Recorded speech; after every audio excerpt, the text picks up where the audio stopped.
엄마, 이거 뭐예요?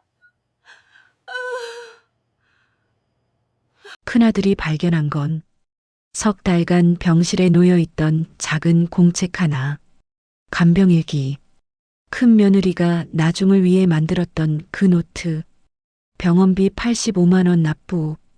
재활치료 동행. 총 지출 1,800만 원. 큰아들 부부는 이 기록을 믿고 저에게 집을 요구했습니다. 하지만 마지막 페이지에 적힌 떨리는 글씨 5단어가 상속의 모든 것을 뒤집어 버렸습니다. 낮, 돈, 밤, 손, 미정, 말 못하는 저에게 3개월간 지켜본 진실. 과연 이 5단어는 무슨 뜻이었을까요? 사연 시작 전에 인생 사연 두드림. 구독과 좋아요를 눌러주시면 제게 큰 힘과 용기가 됩니다.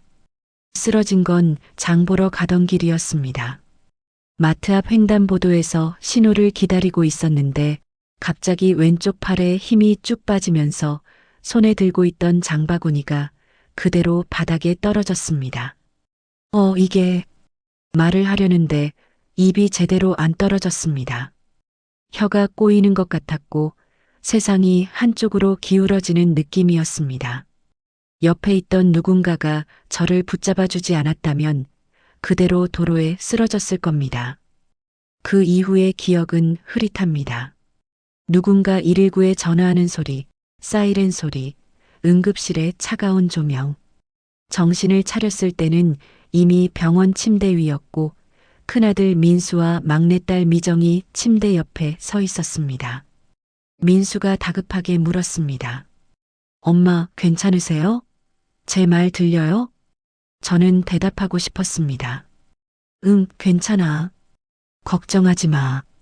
하지만 입에서 나온 건 이상한 소리뿐이었습니다. 왼쪽 입꼬리가 제대로 움직이지 않았고 혀가 말을 듣지 않았습니다. 왼팔은 아예 들어 올릴 수가 없었습니다. 미정이가 제 손을 꽉 잡으며 울먹였습니다. 엄마. 그 아이 얼굴을 보니 가슴이 무너지는 것 같았습니다. 의사 선생님이 들어와서 뭐라고 설명했습니다. 뇌졸중이라고, 왼쪽 뇌혈관이 막혀서 오른쪽 신체 기능에 이상이 왔다고. 아니, 왼쪽 신체였나? 말이 잘 안 나오는 건 언어 중추가 영향을 받았기 때문이고 재활 치료를 하면 나아질 수도 있다고 했습니다. 그런데 머리는 이상하게도 맑았습니다. 의사 선생님 말도 다 알아들었고 아이들 얼굴 표정도 다 보였습니다. 다만 제가 하고 싶은 말을 입 밖으로 꺼낼 수가 없을 뿐이었습니다. 정말이지 이렇게 답답한 게 있나 싶었습니다. 머릿속으로는 걱정하지 마, 엄마 괜찮아라고 말하고 있는데 입에서는 이런 소리만 나오니까요. 이틀쯤 지나서였을 겁니다. 큰 며느리 선아가 병실로 들어왔습니다. 손에 뭔가 작은 걸 들고 있더니 침대 옆 테이블 위에 조심스럽게 올려놓았습니다. 작고 얇은 공책이었습니다. 표지에는 간병일기라고 선아가 직접 쓴 글씨가 보였습니다. 선아가 민수를 보며 말했습니다. 오빠, 이거 하나 사왔어요. 어머니 간병하면서 누가 언제 왔는지, 뭘 했는지 기록해두면 좋을 것 같아서요. 나중에 형제들끼리 오해 같은 거 없게요. 민수가 고개를 끄덕였습니다. 그래, 그게 좋겠다. 우리 셋이서 번갈아 가며 기록하자. 미정이는 아무 말 없이 그 공책을 물끄러미 바라만 보고 있었습니다. 저도 그 공책을 보면서 생각했습니다. 기록을 남기는 게 무슨 소용일까? 그냥 엄마 옆에 있어주면 되는 건데. 하지만 말할 수 없으니 그냥 속으로만 삼켰습니다. 선아가 공책 첫 페이지를 펼쳐서 또박또박 적기 시작했습니다. 2024년 8월 15일 오후 2시. 큰 며느리 선아, 병실 도착. 어머니 상태 안정적. 점심 식사 보조. 그 글씨를 보면서 저는 묘한 기분이 들었습니다. 저게 정말 필요한 기록일까? 아니면 나중을 위한 증거일까? 하지만 그 생각을 입 밖으로 꺼낼 수는 없었습니다. 다음 날부터 간호사 선생님과 함께 재활 치료가 시작됐습니다. 물리치료사 선생님이 제 왼팔을 천천히 움직이면서 말했습니다. 할머니, 천천히 하셔도 돼요. 조금씩 나아지실 거예요. 저는 고개를 끄덕였습니다. 그나마 고개 끄덕이는 건 할 수 있었거든요. 그리고 작업 치료 시간에는 글씨 쓰는 연습을 했습니다. 원래 저는 오른손잡이였는데 오른손에 힘이 잘 안 들어가니까 왼손으로 쓰는 법을 배워야 했습니다. 처음엔 연필조차 제대로 쥘 수가 없었습니다.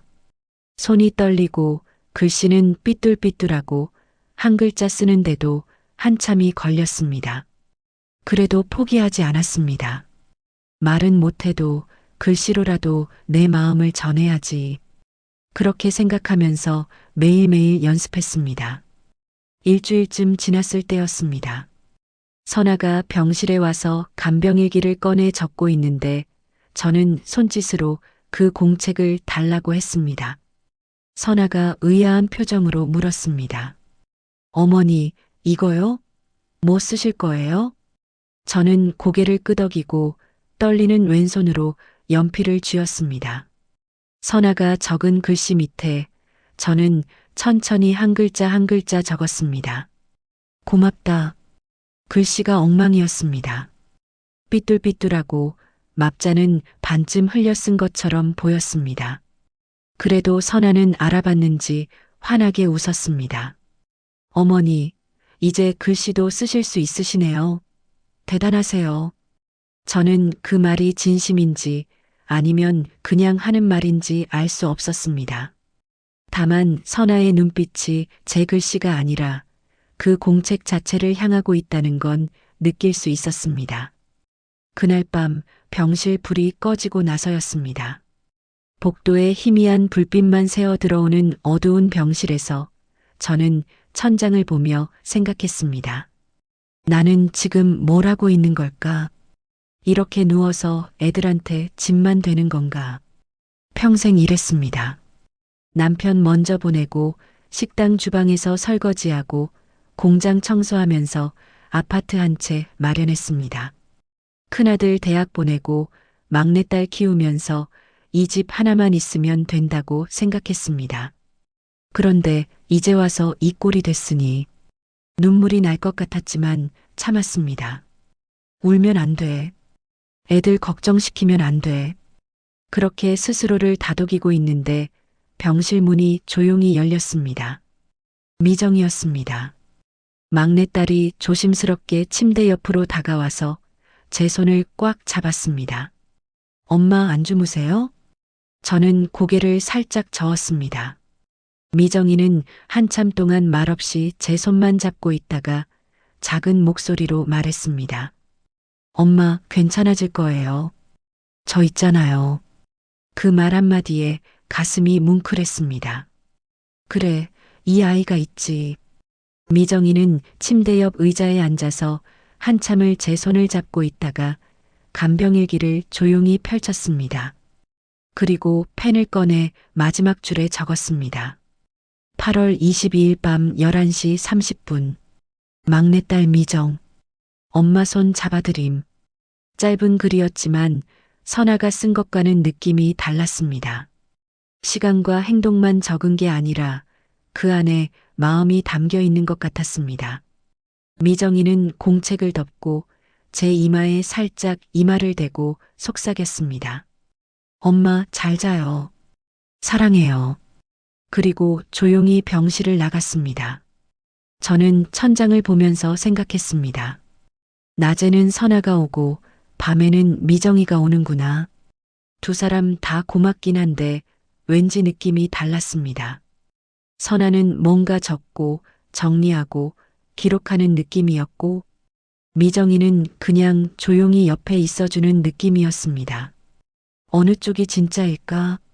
그 생각이 머릿속을 맴돌았지만 답은 알 수 없었습니다. 다만 한 가지는 확실했습니다. 저는 말은 못해도 머리는 멀쩡했습니다. 앞으로 누가 진짜로 저를 걱정하는지, 누가 무슨 생각으로 저를 대하는지 다 보고 다 기억할 거라는 것. 그리고 이 작은 공책 하나가 언젠가는 그 모든 걸 말해줄 거라는 것. 제가 쓰러진 지 벌써 2달째입니다. 처음 며칠은 생사를 오가는 위기였지만 다행히 고비를 넘기고 지금은 안정적인 상태입니다. 왼쪽 팔다리는 여전히 불편하고 말은 여전히 잘 안 나오지만 재활 치료를 받으면서 조금씩 나아지고 있습니다. 저는 매일 물리치료실에 가서 팔다리 운동을 하고 작업치료 시간에는 왼손으로 글씨 쓰는 연습을 합니다. 처음엔 한 글자 쓰는데도 10분씩 걸렸는데 이제는 짧은 단어 정도는 쓸 수 있게 됐습니다. 그래도 여전히 글씨는 삐뚤삐뚤하고 제 맘처럼 되지 않습니다. 낮 시간이면 큰 며느리 선아가 옵니다. 거의 매일 오전 9시쯤 되면 병실 문이 열리고 선아가 들어옵니다. 어머니, 안녕하세요. 어젯밤 잘 주무셨어요? 저는 고개를 끄덕입니다. 선아는 가방에서 보온 도시락통을 꺼내 테이블 위에 올려놓습니다. 오늘은 호박죽 끓여왔어요. 소화 잘 되실 거예요. 그리고 간병일기를 펼쳐서 또박또박 적습니다. 10월 3일 오전 9시. 큰 며느리 선아 도착. 호박죽 가져옴. 어머니 식사 보조. 저는 침대에 기대 앉아 그 모습을 지켜봅니다. 선아의 손놀림은 익숙하고 능숙합니다. 예전에 요양보호사로 일했다고 했죠. 그래서 병원 시스템도 잘 알고 간병하는 것도 척척 해냅니다. 죽을 떠먹여주고 물 마시게 해주고 침대 시트도 갈아주고 뭐 하나 빠뜨리는 게 없습니다. 그런데 왜일까요? 고맙긴 한데 왠지 마음이 편하지 않습니다. 선아는 제 식사를 도우면서도 간병일기 옆에 작은 수첩을 꺼내 놓습니다. 거기엔 병원비 영수증이 빼곡히 끼워져 있습니다. 입원비, 재활치료비, 약값, 간병인비. 선아는 가끔씩 그 영수증들을 꺼내서 계산기로 두드립니다. 이번 주 병원비가 85만 원이네요. 다음 주엔 MRI도 찍어야 하니까 또 추가될 거예요. 혼잣말처럼 중얼거리지만 저한테 들으라고 하는 말 같습니다. 저는 아무 말도 못하고 그냥 죽을 떠먹습니다. 미안하다. 돈이 많이 드는구나. 마음속으로는 그렇게 말하지만 입 밖으로는 나오지 않습니다. 선아는 영수증을 다시 수첩에 끼우고 간병일기에 한 줄 더 적습니다. 병원비 85만 원 납부 완료. 그 글씨를 보면서 저는 생각합니다. 저건 기록일까 아니면 장부일까? 점심때쯤 되면 큰아들 민수도 가끔 들릅니다. 회사 근처라 점심시간에 잠깐 들렀다가 가는 겁니다. 엄마, 오늘 컨디션 어때요? 밥은 잘 드셨고요? 저는 고개를 끄덕입니다. 민수는 침대 옆에 잠깐 앉았다가 핸드폰을 꺼내 저와 셀카를 찍습니다. 엄마, 여기 봐요. 찰칵. 그리고 바로 핸드폰을 두드립니다. 가족 단톡방에 사진을 올리는 모양입니다. 저는 그 모습을 보면서 씁쓸한 마음이 듭니다. 사진 찍을 시간에 손이라도 한번 잡아주지. 하지만 그 말은 꺼낼 수 없습니다. 민수는 사진 올리고 나서 일어섭니다. 엄마, 전 회사 가봐야 해요. 선아 언니가 오후에도 있을 거니까 편히 계세요. 그리고 병실을 나갑니다. 채 10분도 안 있다 간 겁니다. 선아가 간병일기를 펼쳐서 적습니다. 10월 3일 오후 12시 30분. 큰아들 민수 방문. 어머니 문안. 짧은 방문이었지만 기록에는 남습니다. 오후가 되면 요양보호사 정옥 선생님이 옵니다. 정옥 선생님은 파견센터에서 나온 분인데 주 3회 오셔서 저를 도와주십니다. 침대에서 일으켜 세우고 화장실 가는 것 도와주시고 목욕도 시켜주십니다. 정옥 선생님은 말수가 많지 않으신 분입니다. 조용히 일만 하시는데 그 손길이 참 따뜻합니다. 저를 대할 때 환자가 아니라 사람으로 대해주시는 느낌이랄까요? 할머니, 오늘 컨디션 괜찮으시네요. 얼굴에 혈색이 도셨어요. 정옥 선생님이 제 등을 닦아주시면서 말씀하십니다. 저는 웃으려고 노력합니다. 입이 한쪽으로 돌아가 있어서 웃는 것도 이상하게 보이지만요. 정옥 선생님은 제 머리를 빗겨주시면서 선아를 힐끗 봅니다. 선아는 창가 의자에 앉아서 또 영수증을 정리하고 있습니다. 정옥 선생님이 작은 목소리로 말씀하십니다. 며느님이 참 꼼꼼하시네요. 기록도 잘하시고. 저는 뭐라고 대답해야 할지 모르겠습니다. 그냥 하는 소리만 냅니다. 정옥 선생님은 더 이상 말씀하지 않으시고 조용히 제 손톱을 깎아주십니다. 선아와 정옥 선생님은 서로 말을 많이 섞지 않습니다. 업무적으로 필요한 말만 주고받을 뿐입니다. 정옥 선생님, 오늘 어머니 혈압이 어떠셨어요? 아침에 120에 80이었어요. 안정적이에요. 그럼 다행이네요. 기록해야겠어요. 선아는 또 간병일기에 적습니다. 혈압 120, 80, 안정적. 정옥 선생님은 그 모습을 보시면서 아무 말씀도 하지 않으시지만 눈빛이 뭔가 복잡해 보입니다. 저는 그 눈빛을 읽을 수 있습니다. 저 기록이 정말 어머님을 위한 걸까? 아마 그런 생각을 하시는 것 같습니다. 저도 같은 생각을 하고 있으니까요. 저녁 무렵이 되면 선아가 준비해온 저녁 식사를 먹여줍니다. 어머니, 오늘은 자축이에요. 천천히 드세요. 한 숟갈씩 떠먹여주면서 선아는 말합니다. 오빠가 아까 전화했는데 요즘 회사에서 힘들대요. 구조조정 소문도 있고 걱정이에요. 저는 선아의 얼굴을 봅니다. 피곤한 기색이 역력합니다. 눈밑이 거무스름하고 입가에 주름이 깊어 보입니다. 이 사람도 힘들구나. 그 생각이 듭니다. 선아도 사람인데 매일 병원 오는 게 쉽지 않겠죠. 집안 살림도 해야 하고 아이들도 돌봐야 하고. 그런데 이렇게 매일 와서 저를 돌봐주니까요. 고맙긴 한데 왠지 그 고마움이 순수하게 느껴지지 않습니다. 선아가 말을 이어갑니다. 사실은요, 어머니. 오빠가 요즘 돈 걱정을 많이 해요. 사업도 잘 안 됐고 빚도 좀 있고. 선아가 잠깐 말을 멈춥니다. 그리고 조심스럽게 말합니다. 그래서 그러는데 어머니 집 말이에요. 아파트요. 나중에 어머니 좋아지시면 좀 정리하는 게 어떨까 싶어서요. 저는 손에 힘을 주려고 애씁니다. 뭐라고? 내 집을? 하지만 입에서는 소리만 나옵니다. 선아가 재빨리 말을 이어갑니다. 아, 지금 당장은 아니고요. 어머니 건강 회복하시고 나서요. 그냥 나중을 생각해서 미리 준비해 두시면 좋지 않을까 해서요. 오빠 형편도 어렵고 미정이도 돈이 없잖아요. 어머니 혼자 그 집 관리하시기도 힘드실 테고. 저는 고개를 저으려고 합니다. 하지만 목에 힘이 잘 안 들어가서 고개가 제대로 저어지지 않습니다. 선아는 제 반응을 못 본 척하고 다시 죽을 떠먹입니다. 천천히 생각해 보세요. 우리가 어머니한테 좋은 방법을 찾아볼게요. 그리고 숟가락을 놓고 간병일기를 펼칩니다. 10월 3일 저녁 6시. 저녁 식사 보조 완료. 어머니와 향후 계획 상의. 향후 계획 상의라니.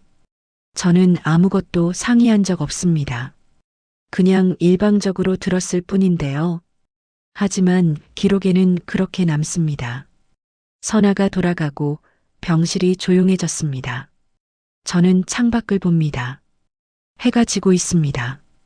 하늘이 붉게 물들어 있습니다. 내 집을 정리하자고. 그 말이 머릿속에서 맴돕니다. 그 집은 제가 평생을 일해서 마련한 집입니다. 남편이 돌아가시고 혼자서 식당 설거지하고 공장 청소하면서 모은 돈으로 산 집입니다. 큰아들 대학 보낼 때도 막내딸 취업 안 될 때도 그 집 하나 믿고 버텼습니다.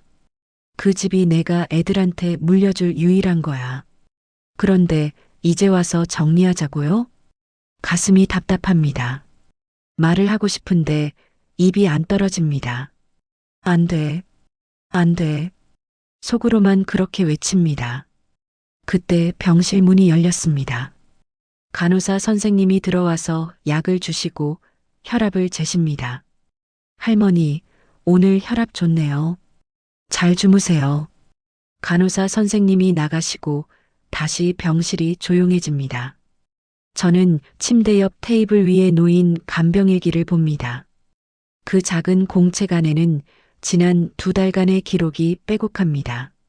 선아의 글씨로 가득 차 있습니다. 날짜, 시간, 했던 일, 쓴 돈. 모든 게 숫자와 사실로만 기록돼 있습니다. 이게 간병일까 아니면 거래일까? 그 생각이 듭니다. 저는 떨리는 왼손으로 간병일기를 펼칩니다. 오늘 날짜 밑에 선아의 글씨 옆에 저도 한 줄 적어봅니다. 고맙다. 하지만 뒤에 뭐라고 써야 할지 모르겠습니다. 손이 떨려서 더 이상 쓸 수가 없습니다. 저는 공책을 덮고 눈을 감습니다. 그날 밤 잠이 오지 않았습니다. 천장을 보면서 생각합니다. 민수는 왜 그렇게 됐을까? 어렸을 때는 그렇게 착한 아이였는데, 공부도 잘하고 효자라고 소문났던 아이였는데, 언제부터 눈빛이 저렇게 불안해졌을까? 언제부터 엄마보다 돈을 먼저 생각하게 됐을까? 내가 너무 기대를 많이 한 걸까? 큰아들이니까, 가장이니까.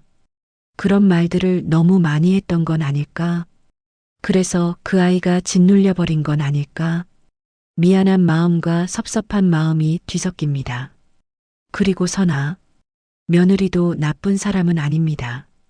열심히 저를 돌봐주고 매일 와주고, 다만 그 마음속 깊은 곳에 계산이 있다는 게 느껴질 뿐입니다.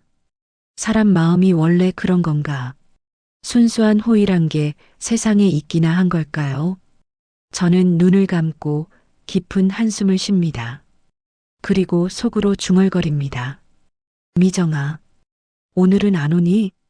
한밤중 병실 문은 굳건히 닫혀 있습니다. 밤이 깊어갑니다. 병실 복도에는 희미한 형광등 불빛만 남아있고 다른 환자들은 모두 잠든 시간입니다. 저는 천장을 보며 누워 있습니다. 잠이 오지 않습니다. 낮에 선아가 한 말이 계속 머릿속을 맴돕니다. 집을 정리하자고. 그 말이 귓가에서 떠나지 않습니다. 평생을 일해서 마련한 집인데 그걸 정리하라니요. 저는 눈을 감고 깊은 숨을 쉽니다. 내가 쓸모 없어진 건가? 이제는 집만 되는 건가? 그런 생각이 들자 가슴이 무너지는 것 같습니다. 그때 병실 문이 아주 조용히 열립니다. 저는 눈을 뜹니다. 복도의 희미한 불빛 사이로 누군가의 그림자가 보입니다. 미정이입니다. 막내딸이 조심스럽게 병실 안으로 들어옵니다. 발소리를 최대한 죽이면서 다른 환자를 깨우지 않으려 신경 쓰는 게 보입니다. 미정이는 헐렁한 후드티를 입고 있습니다. 편의점 알바복 위에 그냥 걸쳐 입은 것 같습니다. 얼굴에는 피곤함이 역력합니다. 다크서클이 짙고 입술이 바짝 말라 있습니다. 하지만 저를 보는 순간 그 얼굴에 환한 미소가 번집니다. 엄마, 안 주무세요? 미정이가 속삭이듯 묻습니다. 저는 고개를 살짝 끄덕입니다. 미정이는 침대 옆 의자를 끌어당겨 조용히 앉습니다. 미정이는 가방에서 작은 물티슈 봉지를 꺼냅니다. 엄마, 발 좀 닦아드릴게요. 그리고 이불을 살짝 들쳐서 제 발을 꺼냅니다. 물티슈로 발가락 사이사이를 정성스럽게 닦아줍니다. 차가운 물티슈가 발에 닿는데 미정이의 손길은 따뜻합니다. 오늘도 많이 힘드셨죠? 재활 치료 받느라. 미정이가 조용히 말합니다. 저는 눈물이 날 것 같습니다. 이 아이는 내 마음을 알아. 말은 못하지만 마음으로 전해집니다. 미정이는 제 발을 다 닦고 나서 이번에는 종아리를 천천히 주무릅니다. 여기 딱딱하게 굳었네. 혈액순환이 안 돼서 그래요. 제가 좀 풀어드릴게요. 그렇게 말하며 미정이는 양손으로 제 다리를 꾹꾹 눌러줍니다. 힘은 별로 없지만 정성이 가득 담긴 손길입니다. 저는 그 손길을 느끼며 생각합니다. 낮에는 기록하는 사람들이 왔고 밤에는 마음을 주는 사람이 오는구나. 미정이는 한참 동안 말없이 제 다리를 주물러 줍니다. 그러다가 문득 작은 목소리로 말합니다. 엄마, 큰언니가 오늘도 오셨죠? 저는 고개를 끄덕입니다. 미정이는 잠시 침묵하다가 조심스럽게 말을 이어갑니다. 엄마한테 무슨 말 안 하셨어요? 저는 미정이를 봅니다. 미정이의 눈빛에는 걱정이 가득합니다. 이 아이는 뭔가 눈치챈 것 같아.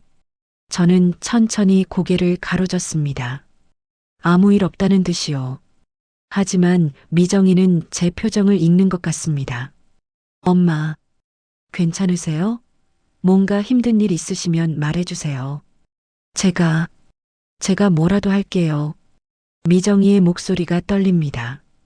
저는 미정이의 손을 꽉 잡습니다. 아니야, 넌 아무 잘못 없어. 너만 있으면 돼. 말은 못하지만 손으로 꽉 쥐어서 전합니다. 미정이는 제 손을 두 손으로 감싸며 눈물을 글썽입니다. 미정이는 잠시 후 작게 웃으며 말합니다. 엄마, 오늘 편의점에서 웃긴 일이 있었어요. 그리고 이런저런 이야기를 들려줍니다. 편의점에 온 손님 이야기, 삼각김밥이 떨어져서 급하게 창고 뒤진 이야기, 별것 아닌 이야기들인데 저는 그 이야기가 참 좋습니다. 선아가 하는 이야기는 늘 병원비, 집, 돈. 그런 이야기뿐인데 미정이는 그냥 살아가는 이야기를 들려줍니다. 사람 사는 이야기요. 저는 미정이의 얼굴을 보며 미소 짓습니다. 입이 돌아가서 제대로 된 미소는 아니지만요. 미정이도 따라 웃습니다. 엄마, 웃으시니까 좋다. 많이 웃으세요. 그리고 미정이는 침대 옆 테이블에 놓인 간병일기를 봅니다. 미정이는 공책을 펼쳐서 마지막 페이지를 봅니다. 선아의 빼곡한 글씨들이 가득합니다. 미정이는 잠시 그 글들을 읽더니 작게 한숨을 쉽니다. 그리고 펜을 꺼내서 마지막 줄에 조용히 적습니다. 10월 5일 밤 12시 40분. 막내딸 미정. 발 마사지, 다리 주물러드림. 이야기 나눔. 짧은 글입니다. 병원비도 없고 시간표도 없고 그냥 한 일만 간단하게 적혀 있습니다. 하지만 그 짧은 글 속에 진심이 느껴집니다. 미정이는 공책을 덮고 다시 제 손을 잡습니다. 엄마, 저 내일도 올게요. 매일 올게요. 저는 고개를 끄덕입니다. 고맙다, 미정아. 미정이는 제 이마에 살짝 입을 맞춥니다. 엄마, 사랑해요. 잘 주무세요. 그리고 조용히 병실을 나갑니다. 복도의 형광등 불빛 사이로 미정이의 뒷모습이 사라집니다. 저는 천장을 보며 생각합니다. 낮과 밤이 이렇게 다를 수가 있나? 낮에는 계산하는 사람들이 오고 밤에는 마음을 주는 사람이 옵니다. 낮에는 숫자가 기록되고 밤에는 사랑이 기록됩니다. 저는 그 차이를 또렷하게 느낍니다. 말은 못하지만 모든 게 보입니다. 누가 진짜 나를 사랑하는지, 누가 계산하는 건지 다 보입니다. 저는 눈을 감고 미정이의 따뜻한 손길을 떠올리며 잠이 듭니다. 다음 날 오후 요양보호사 정옥 선생님이 오셨습니다. 정옥 선생님은 언제나처럼 조용히 일을 하십니다. 제 상반신을 일으켜 앉히고 등을 닦아주시고 머리를 빗겨주십니다. 할머니, 어젯밤에 누가 다녀가셨나 봐요? 발이 깨끗하게 닦여 있네요. 정옥 선생님이 제 발을 보며 말씀하십니다. 저는 고개를 끄덕입니다. 정옥 선생님은 간병일기를 힐끗 보십니다. 미정이가 적어놓은 한 줄이 보입니다. 정옥 선생님은 아무 말씀도 하지 않으시지만 작게 미소 짓습니다. 막내 따님이 다녀가셨구나. 매일 밤 오시더라고요. 제가 봤어요. 저는 놀랍습니다. 정옥 선생님이 알고 계셨구나. 정옥 선생님은 제 손을 잡고 말씀하십니다. 할머니, 저도 요양보호사 일 20년 넘게 했어요. 그동안 정말 많은 가족들을 봤죠. 낮에는 얼굴 비추고 밤에는 안 오는 자식들. 그런 사람들 많이 봤어요. 그런데 막내 따님은 달라요. 진짜예요. 정옥 선생님의 목소리가 따뜻합니다. 저는 눈물이 글썽합니다. 정옥 선생님은 다 알고 계셨구나. 정옥 선생님은 제 눈물을 닦아주시며 말씀하십니다. 제가 뭐라고 말씀드릴 순 없지만 할머니는 다 알고 계시잖아요. 누가 진심인지 그거 잊지 마세요. 저는 고개를 끄덕입니다. 네, 알아요. 저도 다 알아요. 그날 저녁 선아가 왔습니다. 저녁 식사를 가져왔고 한 숟갈씩 떠먹여줍니다. 어머니, 오늘 병원비 정산했어요. 이번 주는 90만 원 나왔네요. 선아가 말합니다. 저는 죽을 삼키며 선아를 봅니다. 선아의 얼굴에는 피곤함이 역력합니다. 며느리도 힘들겠지. 그 생각이 듭니다. 사람이 원래 나쁘게 태어나는 건 아닐 겁니다. 선아도 처음엔 착한 사람이었을 거예요. 다만 살다 보니 돈에 쫓기고 현실에 치이고 그러다 보니 계산하게 된 거겠죠. 미안하다, 선아야. 돈이 많이 들어서. 하지만 동시에 이런 생각도 듭니다. 그래도 내 집은 안 돼. 그건 내가 평생 일해서 만든 거야. 선아가 식사를 마치고 일어서려는데 민수가 병실로 들어왔습니다. 엄마, 안녕하세요. 민수가 인사합니다. 그런데 오늘은 뭔가 표정이 어둡습니다. 선아가 민수를 보며 물었습니다. 오빠, 무슨 일 있어요? 민수가 한숨을 쉬며 침대 끝에 앉습니다. 회사에서 명예퇴직 대상자 명단 나왔어요. 제가 포함됐어요. 선아의 얼굴이 굳습니다. 그게 무슨 소리예요? 사실상 권고사직이에요. 안 나가면 버티기 힘들게 만들 거고. 민수의 목소리가 떨립니다. 저는 두 사람을 보며 가슴이 아픕니다. 이 아이가 이렇게까지 힘들었구나. 민수는 고개를 떨구고 있습니다. 선아가 민수의 손을 잡습니다. 오빠, 우리 어떡하죠? 모르겠어요. 빚도 있고 애들 학원비도 밀렸고 정말 모르겠어요. 민수가 말합니다. 그리고 잠시 침묵이 흐릅니다. 민수가 고개를 들어 저를 봅니다. 엄마, 죄송해요. 제가 이렇게 무능해서. 저는 고개를 저으려 합니다.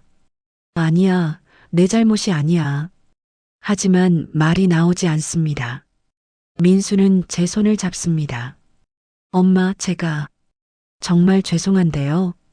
엄마 집 말이에요. 그 말을 듣는 순간 저는 가슴이 철렁합니다. 설마. 민수가 말을 이어갑니다. 담보대출 좀 받을 수 있을까요? 그냥 당분간만요. 제가 다시 일자리 구하면 갚을게요. 제발. 민수의 목소리가 떨립니다. 저는 손을 빼려고 합니다. 안 돼. 안 돼. 하지만 힘이 없습니다. 선아가 빠르게 말합니다. 어머니, 그냥 잠깐만요. 오빠가 지금 너무 힘들어요. 다른 방법이 없어요.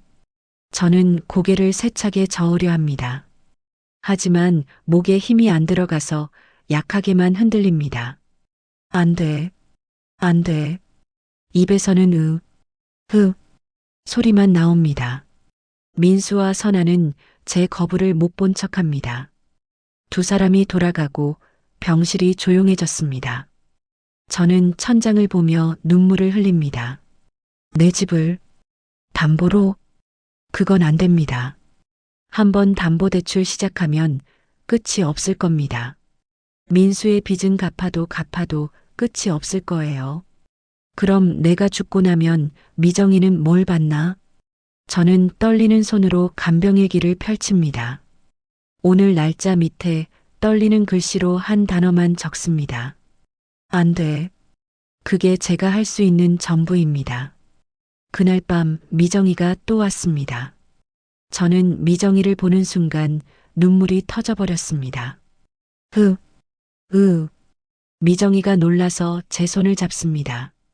엄마, 왜 그래요? 무슨 일 있어요? 저는 말을 하려 하지만 안 됩니다. 다만 눈물만 계속 흐릅니다. 미정이는 제 눈물을 닦아주며 말합니다. 엄마, 괜찮아요. 제가 여기 있어요. 걱정하지 마세요. 그리고 미정이는 제 손을 꽉 잡고 한참을 그렇게 앉아 있습니다. 말은 하지 않지만 그 손길만으로도 위로가 됩니다. 저는 미정이의 손을 잡으며 생각합니다. 이 아이만은 지켜야 해. 돈 많은 아들도 중요하지만 진심으로 나를 사랑하는 딸도 지켜줘야 합니다. 저는 그날 밤 결심합니다. 내가 정신이 있는 동안 뭔가 해야 해. 말은 못하지만 글은 쓸 수 있습니다. 천천히지만 한 글자씩은 쓸 수 있습니다. 이 공책에 진실을 남겨야 해. 누가 정말 나를 사랑했는지, 누가 낮에 왔고, 누가 밤에 왔는지, 누가 기록했고, 누가 마음을 줬는지 다 적어야 합니다. 나중에라도 이 기록이 진실을 말해줄 겁니다. 입원한 지 석 달째입니다. 재활 치료를 꾸준히 받으면서 조금씩 좋아지고 있습니다. 왼손으로 쓰는 글씨도 이제는 조금 나아졌고 지팡이를 잡으면 몇 걸음 정도는 걸을 수 있게 됐습니다. 의사 선생님은 많이 좋아지셨어요 라고 말씀하시지만 저는 여전히 말이 제대로 안 나오고 왼쪽 몸이 제 맘대로 되지 않습니다. 그래도 머리는 맑습니다. 오히려 쓰러지기 전보다 더 또렷한 것 같습니다. 모든 게 다 보이고 다 들립니다. 요즘 민수와 선아가 병실에 올 때마다 뭔가 이상합니다. 예전보다 더 자주 오는데 얼굴에는 걱정이 가득합니다. 그리고 자꾸 집 이야기를 꺼냅니다. 엄마, 퇴원하시면 집에서 생활하시기 힘드실 것 같아요. 계단도 있고 화장실도 좁고 차라리 요양병원으로 옮기시는 게 나을 수도 있어요. 거기는 간호사 선생님들도 24시간 있고 재활시설도 좋고 그러려면 집을 좀 정리해야 할 것 같은데 조금씩 말을 꺼냅니다. 저는 그때마다 고개를 저으려 하지만 제대로 저어지지 않습니다. 안 돼. 속으로만 외칠 뿐입니다. 어느 날 오후였습니다. 민수가 병실에 왔는데 혼자가 아니었습니다. 정장을 입은 중년 남자가 함께 왔습니다. 엄마, 이분은 법무사 선생님이에요. 그냥 상담 좀 받으려고 모시고 왔어요. 민수가 어색하게 웃으며 말했습니다. 법무사라는 사람은 침대 옆에 서서 명함을 건넸습니다. 물론 저는 그 명함을 제대로 받을 수도 없습니다. 어르신, 안녕하세요. 저는 김 법무사라고 합니다. 아드님께서 상속 관련해서 상담을 요청하셔서요. 상속? 저는 민수를 봅니다. 민수는 제 눈을 피합니다. 엄마, 그냥 미리 준비해 두시는 게 좋을 것 같아서요. 나중에 형제들끼리 싸우는 것보다 법무사가 말합니다. 어르신께서 건강하실 때 미리 유언장을 작성해 두시면 나중에 분쟁이 없습니다. 그리고 생전 증여라는 방법도 있고요. 생전 증여. 그 말을 듣는 순간 저는 알았습니다. 아, 이 사람들. 진짜 내 집을 가져가려는 거구나. 법무사는 서류 몇 장을 꺼내서 설명했습니다. 어르신 명의로 된 아파트가 하나 있으시죠? 시세가 대략 4억 정도 되는 걸로 아는데요. 이걸 생전에 자녀분들께 증여하시거나 아니면 담보로 대출을 받으실 수도 있습니다. 담보대출. 그 말이 나오자 민수의 얼굴이 살짝 밝아졌습니다. 담보대출은 얼마까지 가능한가요? 법무사가 계산기를 두드렸습니다. 시세의 70% 정도면 한 2억 8천 정도는 가능하실 겁니다. 2억 8천. 민수의 눈이 반짝였습니다. 저는 그 눈빛을 봤습니다. 저 아이, 저 돈이 필요한 거구나. 가슴이 무너졌습니다. 법무사가 말을 이었습니다. 다만 대출을 받으시려면 어르신께서 직접 서명을 하셔야 하는데 지금 상태로는 힘드실 것 같고요. 성년후견인 제도를 활용하시는 방법도. 민수가 재빨리 말을 끊었습니다. 아니에요. 엄마 정신은 멀쩡하세요. 그냥 조금 시간을 드리면 될 것 같아요. 법무사가 고개를 끄덕였습니다. 그럼 천천히 생각해 보시고 결정하시면 연락 주세요. 그리고 명함 한 장을 침대 옆 테이블에 놓고 나갔습니다. 법무사가 나가고 민수와 저만 남았습니다. 민수는 침대 끝에 앉아서 한참을 말이 없었습니다. 그러다가 작은 목소리로 말했습니다. 엄마, 제가 진짜 막막해요. 저는 민수를 봅니다. 민수의 눈에는 눈물이 고여 있었습니다. 회사에서 나가라고 해요. 명예퇴직이라고 하지만 사실상 쫓겨나는 거예요. 퇴직금도 얼마 안 돼요. 그런데 저는 빚이 있어요. 카드빚 대출. 다 합치면 거의 1억이에요. 1억. 그 숫자가 제 가슴을 짓누릅니다. 민수가 고개를 떨구고 말을 이어갑니다. 저도 처음엔 작은 돈만 빌렸어요. 사업한다고, 치킨집 한다고. 그런데 자꾸 실패하고, 갚으려고 또 빌리고. 그러다 보니 이렇게 됐어요. 민수의 목소리가 떨립니다. 엄마, 저 진짜 막막해요. 어떻게 해야 할지 모르겠어요. 애들 학원비도 못 내고, 집세도 밀렸고, 선아는 맨날 스트레스 받아서 아프고. 민수가 제 손을 잡습니다. 엄마, 도와주세요. 제발. 엄마 집만 있으면 저 다시 시작할 수 있어요. 대출 받아서 빚 정리하고 다시 사업 시작하면 돼요. 꼭 성공할게요. 그리고 나중에 다 갚을게요. 저는 민수의 얼굴을 봅니다. 절박한 표정입니다. 제 아들이 이렇게 무너져 있는 모습을 보니 가슴이 찢어집니다. 내가 이 아이를 이렇게 만든 건가? 큰아들이니까, 가장이니까 책임져야 한다고. 그런 말들을 너무 많이 했던 건 아닐까요? 그날 밤 저는 잠을 이룰 수 없었습니다. 민수의 눈물 어린 얼굴이 계속 떠올랐습니다. 도와줘야 하나? 내 아들인데. 하지만 동시에 이런 생각도 듭니다. 한번 시작하면 끝이 없어. 대출받고 또 실패하고 또 빌리고. 그럼 결국 집은 날아가는 거야. 그리고 미정이는? 막내딸은 아무것도 못 받는 건가요? 밤새 저를 돌봐주고 진심으로 저를 사랑하는 그 아이는? 안 돼. 안 돼. 저는 이불을 꽉 움켜쥡니다. 하지만 힘이 없어서 이불도 제대로 잡히지 않습니다. 며칠 후 선아가 병실에 왔습니다. 혼자 왔습니다. 선아는 평소보다 화장을 진하게 하고 정장을 입고 왔습니다. 뭔가 중요한 이야기를 하러 온 것 같았습니다. 어머니, 오늘 할 말이 있어서 왔어요. 선아가 침대 옆에 앉으며 말했습니다. 저는 선아를 봅니다. 선아는 가방에서 서류 한 뭉치를 꺼냈습니다. 어머니, 이거 대출 서류예요. 제가 미리 준비해 왔어요. 저는 고개를 저으려 합니다. 하지만 선아는 제 반응을 무시하고 말을 이어갑니다. 어머니, 오빠가 진짜 힘들어요. 저도 힘들고요. 우리 애들도 학원을 못 가고 있어요. 친구들은 다 가는데 우리 애들만 못 가요. 어머니, 이거 손자들 생각해서라도 도와주셔야 해요. 손자들. 그 말에 제 가슴이 흔들립니다. 선아는 그걸 놓치지 않고 말합니다.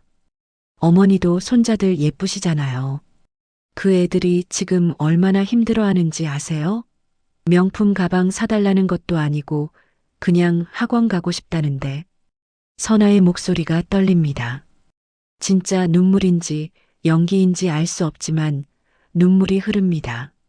어머니, 제발이요. 도장만 찍어주세요.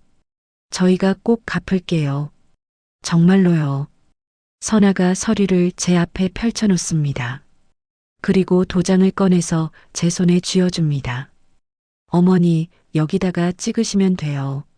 여기요. 저는 손을 움츠립니다. 안 돼. 안 돼.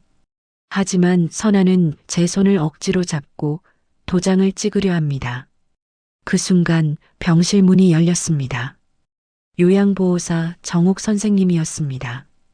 정옥 선생님은 상황을 단번에 파악하신 것 같았습니다. 며느님, 뭐 하시는 거예요? 정옥 선생님의 목소리가 차갑습니다.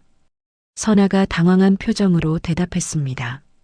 아, 정옥 선생님. 그게 아니라 어머니가 동의하셔서. 정옥 선생님이 서류를 가리켰습니다. 어르신께서 직접 읽어보셨어요? 이게 무슨 서류인지 설명하셨어요? 선아가 말을 잇지 못합니다. 정옥 선생님이 제게 다가와서 물으셨습니다. 할머니, 이거 하고 싶으세요? 저는 세차게 고개를 저었습니다. 이번엔 확실하게 저어졌습니다. 정옥 선생님이 선아를 보며 말씀하셨습니다. 며느님, 어르신 의사가 분명하신 것 같은데요. 이건 강요예요. 선아의 얼굴이 붉어졌습니다. 강요라니요. 저는 그냥 나가세요. 오늘은 면회 시간 끝났어요. 정옥 선생님의 목소리가 단호합니다. 선아는 서류를 집어들고 화난 표정으로 병실을 나갔습니다. 선아가 나가고 정옥 선생님이 제 손을 잡으셨습니다. 할머니, 괜찮으세요? 저는 눈물을 흘렸습니다. 정옥 선생님은 제 눈물을 닦아주시며 말씀하셨습니다. 할머니, 할머니 재산이에요. 할머니가 하고 싶은 대로 하세요. 아무도 강요할 수 없어요. 저는 고개를 끄덕였습니다. 고맙습니다, 정옥 선생님. 정옥 선생님은 간병일기를 꺼내서 오늘 날짜에 적으셨습니다. 10월 18일 오후 3시. 큰 며느리 방문. 대출 서류 관련 면담. 어르신 의사 확인 거부 의사 명확. 정옥 증인. 그 기록을 보면서 저는 생각했습니다. 이 공책이 나를 지켜주는구나. 그날 밤 미정이가 왔습니다. 저는 미정이를 보자마자 눈물이 터졌습니다. 미정이가 놀라서 제 손을 잡았습니다. 엄마, 왜 그래요? 무슨 일 있었어요? 저는 말을 할 수 없어서 간병일기를 가리켰습니다. 미정이가 간병일기를 펼쳐서 읽었습니다. 정옥 선생님이 적어놓은 오늘의 기록을 본 순간 미정이의 얼굴이 굳었습니다. 엄마, 오빠가 엄마 집을. 미정이의 목소리가 떨렸습니다. 엄마, 괜찮아요. 걱정하지 마세요. 제가 뭐라도 할게요. 미정이는 제 손을 꽉 잡았습니다. 엄마, 이 집은 엄마 거예요. 아무도 못 가져가요. 제가 지킬게요. 그 말을 들으니 조금 안심이 됐습니다. 하지만 동시에 걱정도 됐습니다. 이 아이가 뭘 어떻게 지킨다는 거지? 미정이는 돈도 없고 힘도 없는데. 미정이는 한참을 생각하다가 간병일기 마지막 페이지를 펼쳤습니다. 그리고 펜을 꺼내서 천천히 적었습니다. 10월 18일 밤 11시 50분. 막내딸 미정. 엄마 말씀 들음. 엄마 집은 엄마 거예요. 제가 지킬게요. 약속해요. 그 글을 보면서 저는 눈물을 흘렸습니다. 미정아, 고맙다. 미정이는 제 이마에 입을 맞추고 말했습니다. 엄마, 잘 자요. 내일도 올게요. 미정이가 나가고 병실이 조용해졌습니다. 저는 천장을 보며 생각했습니다. 이제 어떻게 되는 걸까? 큰아들은 제 집을 담보로 돈을 빌리려 하고 막내딸은 그걸 막으려고 하고 저는 그 사이에서 말도 못하고 누워만 있고 내가 뭘 해야 하지? 그때 문득 간병일기가 눈에 들어왔습니다. 이 작은 공책, 지난 석 달간 모든 게 기록된 이 공책. 그래, 이걸로 진실을 남겨야 해. 저는 결심했습니다. 앞으로 매일매일 제가 볼 수 있는 모든 것을 기록하겠다고. 누가 진짜 저를 사랑하는지, 누가 계산하는 건지, 말은 못해도 글은 쓸 수 있습니다. 천천히지만 한 글자씩 쓸 수 있습니다. 이 공책이 언젠가는 진실을 말해줄 겁니다. 그날 이후로 민수와 선아는 며칠간 병실에 오지 않았습니다. 저는 그게 오히려 편했습니다. 마음이 무겁긴 했지만 집 이야기를 듣지 않아도 되니까요. 요양보호사 정옥 선생님만 평소처럼 오셔서 저를 돌봐주셨고 밤에는 미정이가 매일 찾아와서 제 손을 잡아줬습니다. 그렇게 며칠이 평온하게 흘렀습니다. 하지만 그 평온은 오래가지 않았습니다. 어느 날 새벽이었습니다. 갑자기 온몸에 식은땀이 나면서 숨쉬기가 힘들어졌습니다. 가슴이 답답하고 왼쪽 팔다리에 감각이 더 없어지는 것 같았습니다. 저는 간신히 침대 옆 호출 버튼을 눌렀습니다. 곧 간호사 선생님들이 달려왔고 의사 선생님도 오셨습니다. 혈압이 급격히 올랐어요. 뇌 쪽 상태를 다시 확인해 봐야겠습니다. 의사 선생님의 목소리가 긴박했습니다. 저는 산소 마스크를 쓴 채로 응급 CT를 찍으러 갔습니다. 복도를 지나가며 천장의 형광등이 빠르게 스쳐 지나갔습니다. 이러다가 정말 죽는 건가? 그 생각이 들자 무서웠습니다. 아직 할 일이 남았는데, 아직 정리하지 못한 게 많은데, 검사 결과 새로운 혈전이 발견됐습니다. 작은 뇌경색이 또 온 거라고 했습니다. 중환자실로 옮겨야 할 수도 있습니다. 가족분들께 연락해 주세요. 간호사 선생님이 말했습니다. 얼마 지나지 않아 민수가 달려왔습니다. 선아도 함께 왔습니다. 엄마, 괜찮으세요? 민수의 목소리가 떨렸습니다. 저는 산소 마스크 너머로 민수를 봤습니다. 민수의 얼굴에는 진짜 걱정이 있었습니다. 이 아이도 나를 걱정하는구나. 그 생각이 들자 조금 마음이 놓였습니다. 선아도 제 손을 잡으며 말했습니다. 어머니, 힘내세요. 괜찮아지실 거예요. 저는 고개를 살짝 끄덕였습니다. 다행히 중환자실까지는 가지 않았습니다. 약물 치료와 집중 관찰로 상태가 조금 안정됐습니다. 하지만 의사 선생님은 심각한 표정으로 말씀하셨습니다. 재발 위험이 높은 상태입니다. 앞으로 몇 주가 고비예요. 언제든 다시 악화될 수 있습니다. 그 말을 들은 민수와 선아의 얼굴이 굳었습니다. 미정이도 급히 달려왔습니다. 알바를 중간에 빠져나온 모양이었습니다. 엄마. 미정이가 제 손을 꽉 잡고 울었습니다.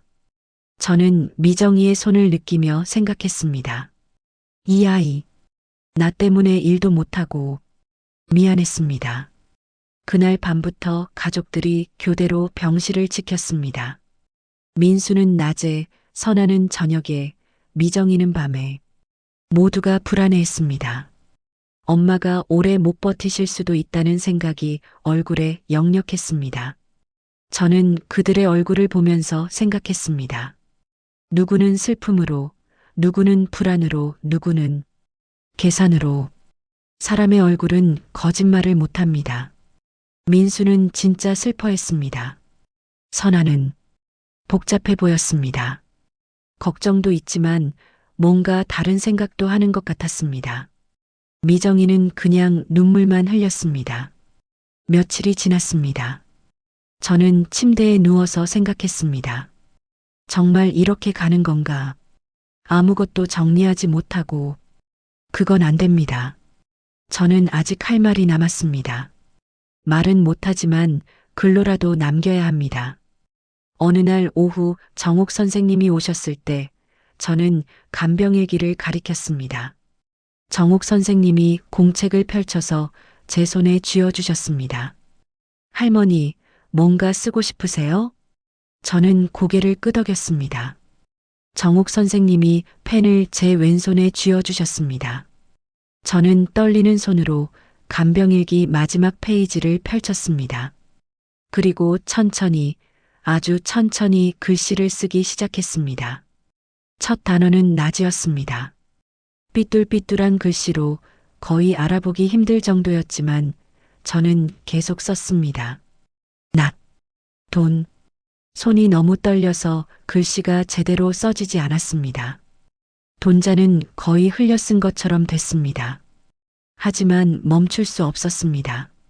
저는 계속 썼습니다. 밤, 손. 정옥 선생님이 제 옆에서 조용히 지켜보고 계셨습니다. 할머니, 천천히 하세요. 무리하시면 안 돼요. 하지만 저는 멈출 수 없었습니다. 이걸 지금 쓰지 않으면 영영 못 쓸 것 같았습니다. 저는 마지막 힘을 다해 한 단어를 더 썼습니다. 미정. 그리고 펜이 손에서 떨어졌습니다. 너무 힘이 들어서 더 이상 쓸 수가 없었습니다. 정옥 선생님이 제 손을 잡아주셨습니다. 할머니, 충분해요. 잘하셨어요. 정옥 선생님은 제가 쓴 글을 보셨습니다. 낮, 돈, 밤, 손, 미정. 단어 몇 개뿐이었지만 정옥 선생님은 그 뜻을 아시는 것 같았습니다. 할머니, 다 아시는구나. 정옥 선생님의 목소리가 조용했습니다. 저는 눈물을 흘렸습니다. 네, 저는 다 알아요. 다 봤어요. 정옥 선생님은 간병일기를 조심스럽게 덮으셨습니다. 할머니, 이거 제가 잘 보관해 둘게요. 나중에 필요하실 때 쓰실 수 있게요. 저는 고개를 끄덕였습니다. 고맙습니다, 정옥 선생님. 그날 저녁 민수와 선아가 함께 왔습니다. 두 사람은 침대 옆에 앉아서 조용히 말했습니다. 엄마, 우리 생각 많이 했어요. 민수가 입을 열었습니다. 엄마가 이렇게 힘드신데 우리가 집 이야기 꺼내서 죄송해요. 선아도 고개를 숙였습니다. 어머니, 저희가 너무 급했어요. 미안해요. 저는 두 사람을 봤습니다. 진심 같기도 하고 아닌 것 같기도 했습니다. 민수가 말을 이었습니다. 그래도 엄마, 만약을 위해서 유언장 같은 거 써두시는 게 좋을 것 같아요. 나중에 형제들끼리 다투지 않게요. 또 그 이야기구나. 저는 속으로 한숨을 쉬었습니다. 선아가 조심스럽게 말했습니다. 어머니, 우리는 그냥 어머니 뜻대로 하시라는 거예요. 다만 미리 정해두시는 게 좋을 것 같아서요. 저는 고개를 돌렸습니다. 지금은 하고 싶지 않아. 민수와 선아는 더 이상 말하지 않고 나갔습니다. 밤이 깊어졌습니다. 미정이가 왔습니다. 오늘은 평소보다 일찍 온 것 같았습니다. 엄마, 제가 오늘 알바 바꿔달라고 했어요. 당분간 낮 시간으로요. 그래야 엄마 자주 볼 수 있잖아요. 미정이가 제 손을 잡으며 말했습니다. 저는 고개를 저었습니다. 아니야, 넌 이래야지. 나 때문에 그러지 마. 하지만 미정이는 웃었습니다. 괜찮아요, 엄마. 돈보다 엄마가 더 중요해요. 그 말을 듣는 순간 저는 눈물이 왈칵 쏟아졌습니다. 이 아이는 정말 미정이는 제 눈물을 닦아주며 말했습니다. 엄마, 울지 마세요. 엄마는 꼭 좋아지실 거예요. 제가 옆에 있을게요. 저는 미정이의 손을 꽉 잡았습니다. 고맙다, 미정아. 정말 고맙다. 미정이는 간병일기를 펼쳤습니다. 그리고 오늘 날짜에 적었습니다. 10월 25일 밤 8시. 막내딸 미정. 엄마 많이 힘드신 것 같아서 걱정돼요. 하지만 엄마는 강한 분이니까 이겨내실 거예요. 저 여기 있어요. 미정이의 글씨는 평소보다 조금 흔들렸습니다. 아마 울면서 쓴 것 같았습니다. 미정이는 공책을 덮고 마지막 페이지를 힐끗 봤습니다. 제가 떨리는 글씨로 쓴 그 페이지를요. 미정이는 그걸 읽으려 하지 않았습니다. 그냥 조용히 덮었습니다. 엄마, 뭔가 쓰셨네요. 나중에 엄마가 좋아지시면 읽어주세요. 그때까지 기다릴게요. 미정이는 제 머리를 쓰다듬으며 말했습니다. 저는 고개를 끄덕였습니다. 그래, 나중에. 내가 직접 말해줄게. 며칠이 더 지났습니다. 저는 점점 말을 못하는 상태로 깊이 가라앉았습니다. 약물 치료를 계속 받았지만 몸은 점점 더 무거워졌습니다. 왼쪽 팔다리는 거의 감각이 없었고 오른손도 이제는 힘이 잘 안 들어갔습니다. 글씨도 더 이상 쓸 수 없었습니다. 다만 머리는 여전히 맑았습니다. 모든 게 보였고 들렸습니다. 민수가 복도에서 선아와 나누는 대화도 들렸습니다. 엄마가 정말 이번에 위험할 수도 있대요. 그럼 유언장은 아직 안 쓰셨어요. 어떡하죠? 저는 그 대화를 들으며 생각했습니다. 아직 때가 아니야. 내가 아직 정리 안 했어. 어느 날 밤 저는 꿈을 꿨습니다. 남편이 나타났습니다. 여보, 힘들지? 남편이 제 손을 잡았습니다. 저는 꿈속에서 말할 수 있었습니다. 여보, 나 어떡하지? 애들이. 남편이 웃었습니다. 당신은 다 알잖아. 누가 진짜인지. 그거 잊지 마. 하지만 민수도 내 아들인데. 아들도 중요하지. 하지만 당신 인생도 중요해. 당신이 평생 일해서 만든 거야. 당신 마음대로 해. 남편의 목소리가 따뜻했습니다. 저는 남편의 손을 꽉 잡았습니다.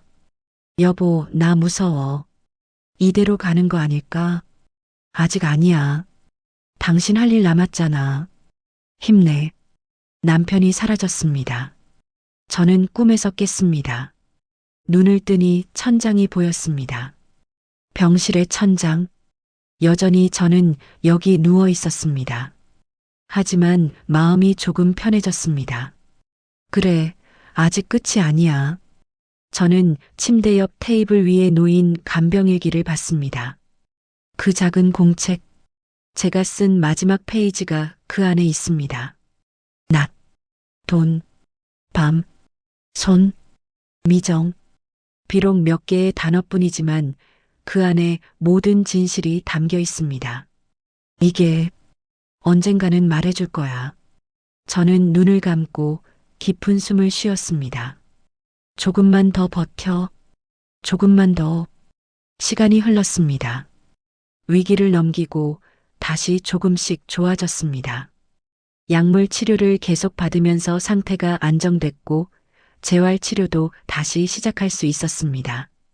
석 달간의 입원 생활 끝에 드디어 퇴원 날짜가 잡혔습니다. 의사 선생님은 완전히 회복된 건 아니지만 집에서도 충분히 관리 가능한 상태라고 말씀하셨습니다. 저는 기뻤습니다. 집에 간다. 내 집으로. 그 생각만으로도 마음이 따뜻해졌습니다. 퇴원하는 날 민수가 차를 가지고 왔습니다. 선아도 함께 왔고 미정이도 일을 쉬고 와서 함께 짐을 챙겼습니다. 병실에서 석 달을 보내는 동안 생긴 짐들이 꽤 많았습니다. 옷가지, 세면도구, 그리고 간병일기. 저는 미정이에게 손짓으로 간병일기를 가리켰습니다. 엄마, 이거요? 제가 챙길게요. 미정이가 간병일기를 조심스럽게 가방에 넣었습니다. 선아가 그 모습을 보면서 말했습니다. 그것도 가져가세요? 이제 필요 없는 거 아니에요? 미정이가 대답했습니다. 엄마가 원하시는 것 같아서요. 선아는 더 이상 말하지 않았지만 표정이 불편해 보였습니다. 집으로 가는 차 안. 창밖 풍경이 낯설었습니다. 석 달 만에 보는 바깥 세상이었습니다. 나무들은 완전히 단풍이 들어 있었고 사람들은 두꺼운 옷을 입고 다녔습니다. 세상은 변하지 않고 돌아가는구나. 저만 멈춰 있었던 것 같았습니다. 민수가 운전하면서 말했습니다. 엄마, 집에 도착하면 좀 쉬세요. 제가 미리 청소해뒀어요. 냉장고도 채워뒀어요, 어머니. 당분간 저희가 매일 들를게요. 선아가 덧붙였습니다. 저는 고개를 끄덕였습니다. 고맙구나, 애들아. 집에 도착했습니다. 내 집. 평생을 일해서 마련한 이 아파트. 현관문을 여는 순간 익숙한 냄새가 났습니다. 집 냄새였습니다. 저는 지팡이에 의지해서 천천히 안으로 들어갔습니다. 거실, 부엌, 안방. 모든 게 그대로였습니다.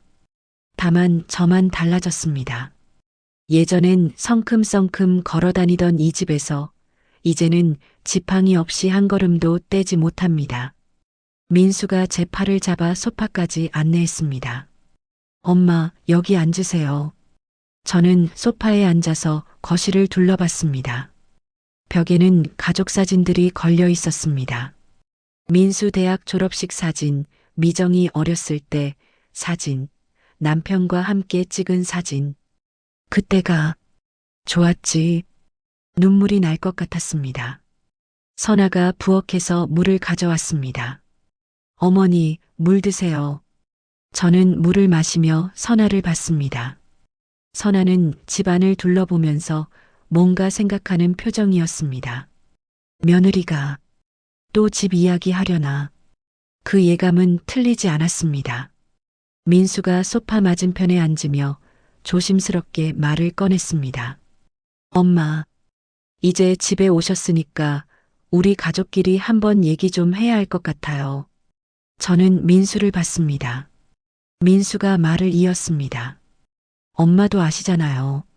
엄마 건강이 예전 같지 않으시고 우리도 언제까지 이렇게 불안하게 지낼 순 없고. 오빠, 지금 무슨 얘기를. 미정이가 끼어들었습니다. 민수가 미정이를 보며 말했습니다. 미정아, 이건 우리 모두가 생각해야 할 문제야. 엄마 건강 문제도 그렇고 재산 문제도 그렇고. 재산? 그 단어가 나오자 공기가 무거워졌습니다. 선아가 가방에서 서류를 꺼냈습니다. 어머니, 저희가 좀 알아봤어요. 요양병원 몇 군데하고 제가 요양 서비스도요. 선아가 서류를 펼쳐서 보여줬습니다. 요양병원은 한 달에 300만 원 정도 들고요. 집에서 요양보호사 모시면 한 달에 200만 원 정도예요. 숫자들이 나열됐습니다. 그리고 앞으로 재활치료비, 약값, 병원비 다 합치면 한 달에 최소 500만 원은 들 거예요. 500만 원. 그 숫자가 제 가슴을 짓눌렀습니다. 민수가 말했습니다. 엄마 연금으로는 턱없이 부족해요. 저희가 보태야 하는데 솔직히 저희 형편도 어려워요. 저는 알고 있었습니다. 민수의 형편이 어렵다는 것. 그래서 더 괴로웠습니다. 선아가 말을 이었습니다. 그래서요, 어머니. 이 집을 좀 정리하시는 게 어떨까 해서요. 드디어 나왔구나. 저는 속으로 한숨을 쉬었습니다. 미정이가 벌떡 일어섰습니다. 무슨 소리예요, 큰언니, 엄마 집을 왜 정리해요?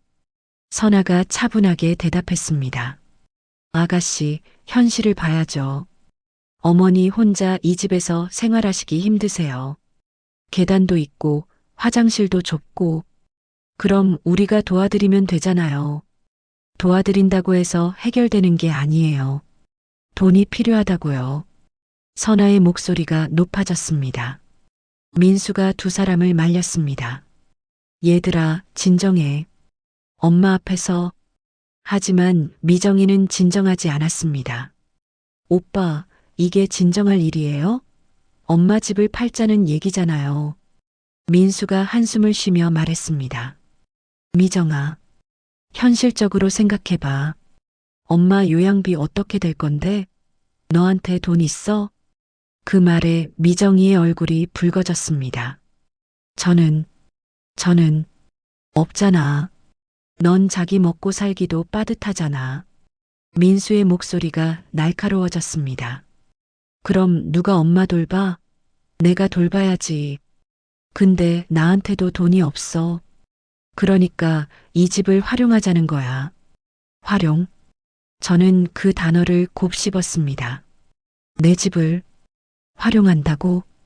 미정이가 울먹이며 말했습니다. 오빠, 그래도 엄마는 이 집에서 사시고 싶으실 거예요. 평생 일해서 마련한 집인데. 그럼 어떻게 하자는 거야? 대안이 있어? 민수가 따졌습니다. 미정이는 대답하지 못했습니다. 선아가 말했습니다. 아가씨, 우리도 어머니 생각해서 하는 얘기예요. 이 집 팔아서 요양병원에 가시는 게 어머니한테도 편하실 거예요. 아니에요. 엄마는 여기 계시고 싶으실 거예요. 미정이가 저를 보며 물었습니다. 엄마, 그렇죠? 여기 계시고 싶으시죠? 저는 고개를 끄덕였습니다. 힘껏 확실하게 끄덕였습니다. 하지만 민수가 말했습니다. 엄마 마음은 알겠는데요. 현실적으로 불가능해요. 저는 고개를 저었습니다. 아니야, 가능해. 이 집에서 살 수 있어. 하지만 말이 안 나옵니다. 답답한 소리만 나올 뿐입니다. 선아가 서류를 다시 펼쳤습니다. 어머니, 이거 좀 보세요. 이게 요양병원 계약서고 이게 집 매매 관련 서류예요. 큰언니, 지금 뭐 하시는 거예요? 미정이가 소리쳤습니다. 아가씨, 이건 가족 모두를 위한 거예요. 어머니도, 오빠도, 심지어 아가씨도요. 저는 필요 없어요. 저는 엄마가 행복하시면 그게 다예요. 미정이의 목소리가 떨렸습니다. 민수가 짜증 섞인 목소리로 말했습니다. 미정아, 넌 항상 그래. 감성적으로만 생각하고 현실은 안 봐. 그래서 내가 지금 그 꼴인 거야. 그 말에 미정이의 얼굴이 창백해졌습니다. 저는 민수를 보며 가슴이 아팠습니다. 민수야, 그렇게 말하면 안 돼. 하지만 민수는 멈추지 않았습니다. 넌 돈도 없고 할 수 있는 것도 없으면서 왜 맨날 끼어들어? 엄마 돌볼 능력도 없으면서. 미정이가 눈물을 흘렸습니다. 오빠도 그렇게 생각하세요? 민수는 대답하지 않았습니다. 그냥 고개를 돌렸습니다. 저는 소파에서 일어나려고 했습니다. 이 싸움을 막고 싶었습니다. 하지만 다리에 힘이 안 들어가서 일어설 수가 없었습니다. 저는 필사적으로 소리를 냈습니다. 세 사람이 저를 봤습니다. 저는 손을 들어 미정이를 가리켰습니다. 그리고 고개를 저었습니다. 미정이를 나무라지 마. 민수가 물었습니다. 엄마, 뭐라고 하시는 거예요? 저는 다시 손짓했습니다. 하지만 제 의사를 제대로 전달할 수 없었습니다. 선아가 말했습니다. 어머니, 진정하세요. 우리 천천히 얘기해요. 저는 눈물을 흘렸습니다. 말을 하고 싶은데 안 됩니다. 제 생각을 전하고 싶은데 안 됩니다. 이렇게 답답한 게 있나요? 미정이가 제 손을 잡았습니다. 엄마, 괜찮아요. 저 괜찮아요. 미정이는 울고 있었습니다. 저도 울었습니다. 민수와 선아는 그 모습을 보며 난처한 표정을 지었습니다. 선아가 서류를 집어들며 말했습니다. 오늘은 일단 이만 가볼게요. 어머니, 좀 쉬세요. 민수도 일어서며 말했습니다. 엄마, 저희 나쁜 마음으로 하는 얘기 아니에요. 엄마 위해서 하는 거예요. 생각 좀 해보세요. 두 사람이 나갔습니다. 미정이와 저만 남았습니다. 미정이가 제 눈물을 닦아주며 말했습니다. 엄마, 울지 마세요. 제가 지킬게요. 이 집, 엄마 집이에요. 저는 미정이의 손을 꽉 잡았습니다. 고맙다, 미정아. 하지만 내가 어떻게... 미정이는 가방에서 간병일기를 꺼냈습니다. 엄마, 이거 중요한 거죠? 저는 고개를 끄덕였습니다. 미정이가 간병일기를 펼쳐서 마지막 페이지를 봤습니다. 제가 떨리는 손으로 쓴 그 페이지. 낮, 돈, 밤, 손, 미정. 미정이는 한참을 그 글을 보다가 조용히 말했습니다. 엄마, 이게 무슨 뜻이에요? 저는 미정이를 봤습니다. 미정이의 눈에는 눈물이 가득했습니다. 엄마가 다 보고 계셨구나. 저는 고개를 끄덕였습니다. 그래, 나는 다 봤어. 다 알고 있어. 미정이가 간병일기를 꽉 안았습니다. 엄마, 이거 제가 잘 보관할게요. 나중에 필요할 때 쓸게요. 저는 미정이의 손을 꽉 잡았습니다. 고맙다, 미정아. 너만 믿는다. 그날 밤 저는 내 침대에서 잠을 잤습니다. 3달 만에 내 집, 내 침대였습니다. 하지만 편하지 않았습니다. 낮에 있었던 일이 계속 떠올랐습니다. 민수의 날카로운 목소리, 선아의 계산된 눈빛, 미정이의 눈물, 그리고 제 무력함. 나는 왜 이렇게 약해진 거지? 평생 강하게 살았는데, 혼자서 가족 먹여 살리고 집까지 마련했는데, 이제는 말 한마디 제대로 못하고 걸음도 제대로 못 걷고, 하지만 포기하면 안 돼. 저는 다짐했습니다. 이 집은 제가 지켜야 합니다. 미정이를 위해서라도, 그리고 제 자존심을 위해서라도, 저는 눈을 감고 내일을 준비했습니다. 퇴원 후 일주일이 지났습니다. 민수와 선아는 매일 집에 들렀지만 미정이와는 말도 섞지 않았습니다. 냉전이 계속됐습니다. 선아는 올 때마다 요양병원 팸플릿을 가져왔고 민수는 엄마 생각 좀 해보셨어요? 라고 물었습니다. 저는 그때마다 고개를 저었습니다. 하지만 그들은 포기하지 않았습니다. 어느 날 아침 민수가 전화를 했습니다. 미정이가 전화를 받았습니다. 네, 오빠. 네, 가족회의요? 미정이의 얼굴이 굳었습니다. 오늘 저녁에요. 알겠어요. 전화를 끊고 미정이가 저에게 말했습니다. 엄마, 오빠가 오늘 저녁에 가족회의 한대요. 큰언니랑 같이 온대요. 저는 불안했습니다. 가족회의라니. 또 무슨 소리를 하려고. 미정이가 제 손을 잡았습니다. 엄마, 걱정하지 마세요. 제가 옆에 있을게요. 저는 고개를 끄덕였습니다. 저녁 6시, 민수와 선아가 왔습니다. 선아는 큰 가방을 들고 왔는데 그 안에 서류가 가득한 게 보였습니다. 모두 거실 식탁에 둘러앉았습니다. 민수가 입을 열었습니다. 엄마, 미정아. 오늘은 확실히 정리하고 넘어가려고 불렀어. 선아가 가방에서 서류들을 꺼내 식탁 위에 펼쳤습니다. 어머니, 이게 지난 3달간 들어간 병원비 명세예요. 선아가 계산기를 두드렸습니다. 입원비, 재활치료비, 간병비, 약값. 총 2,300만 원이 들었어요. 2,300만 원. 그 숫자가 공기를 무겁게 만들었습니다. 이 중에서 저희 부부가 1,800만 원을 댔어요. 아가씨는 얼마 냈죠? 선아가 미정이를 보며 물었습니다. 미정이가 작은 목소리로 대답했습니다. 100만 원, 100만 원. 그리고 나머지는 엄마 연금으로 댔고요. 선아가 서류에 숫자를 적었습니다. 앞으로도 계속 돈이 들어갈 거예요.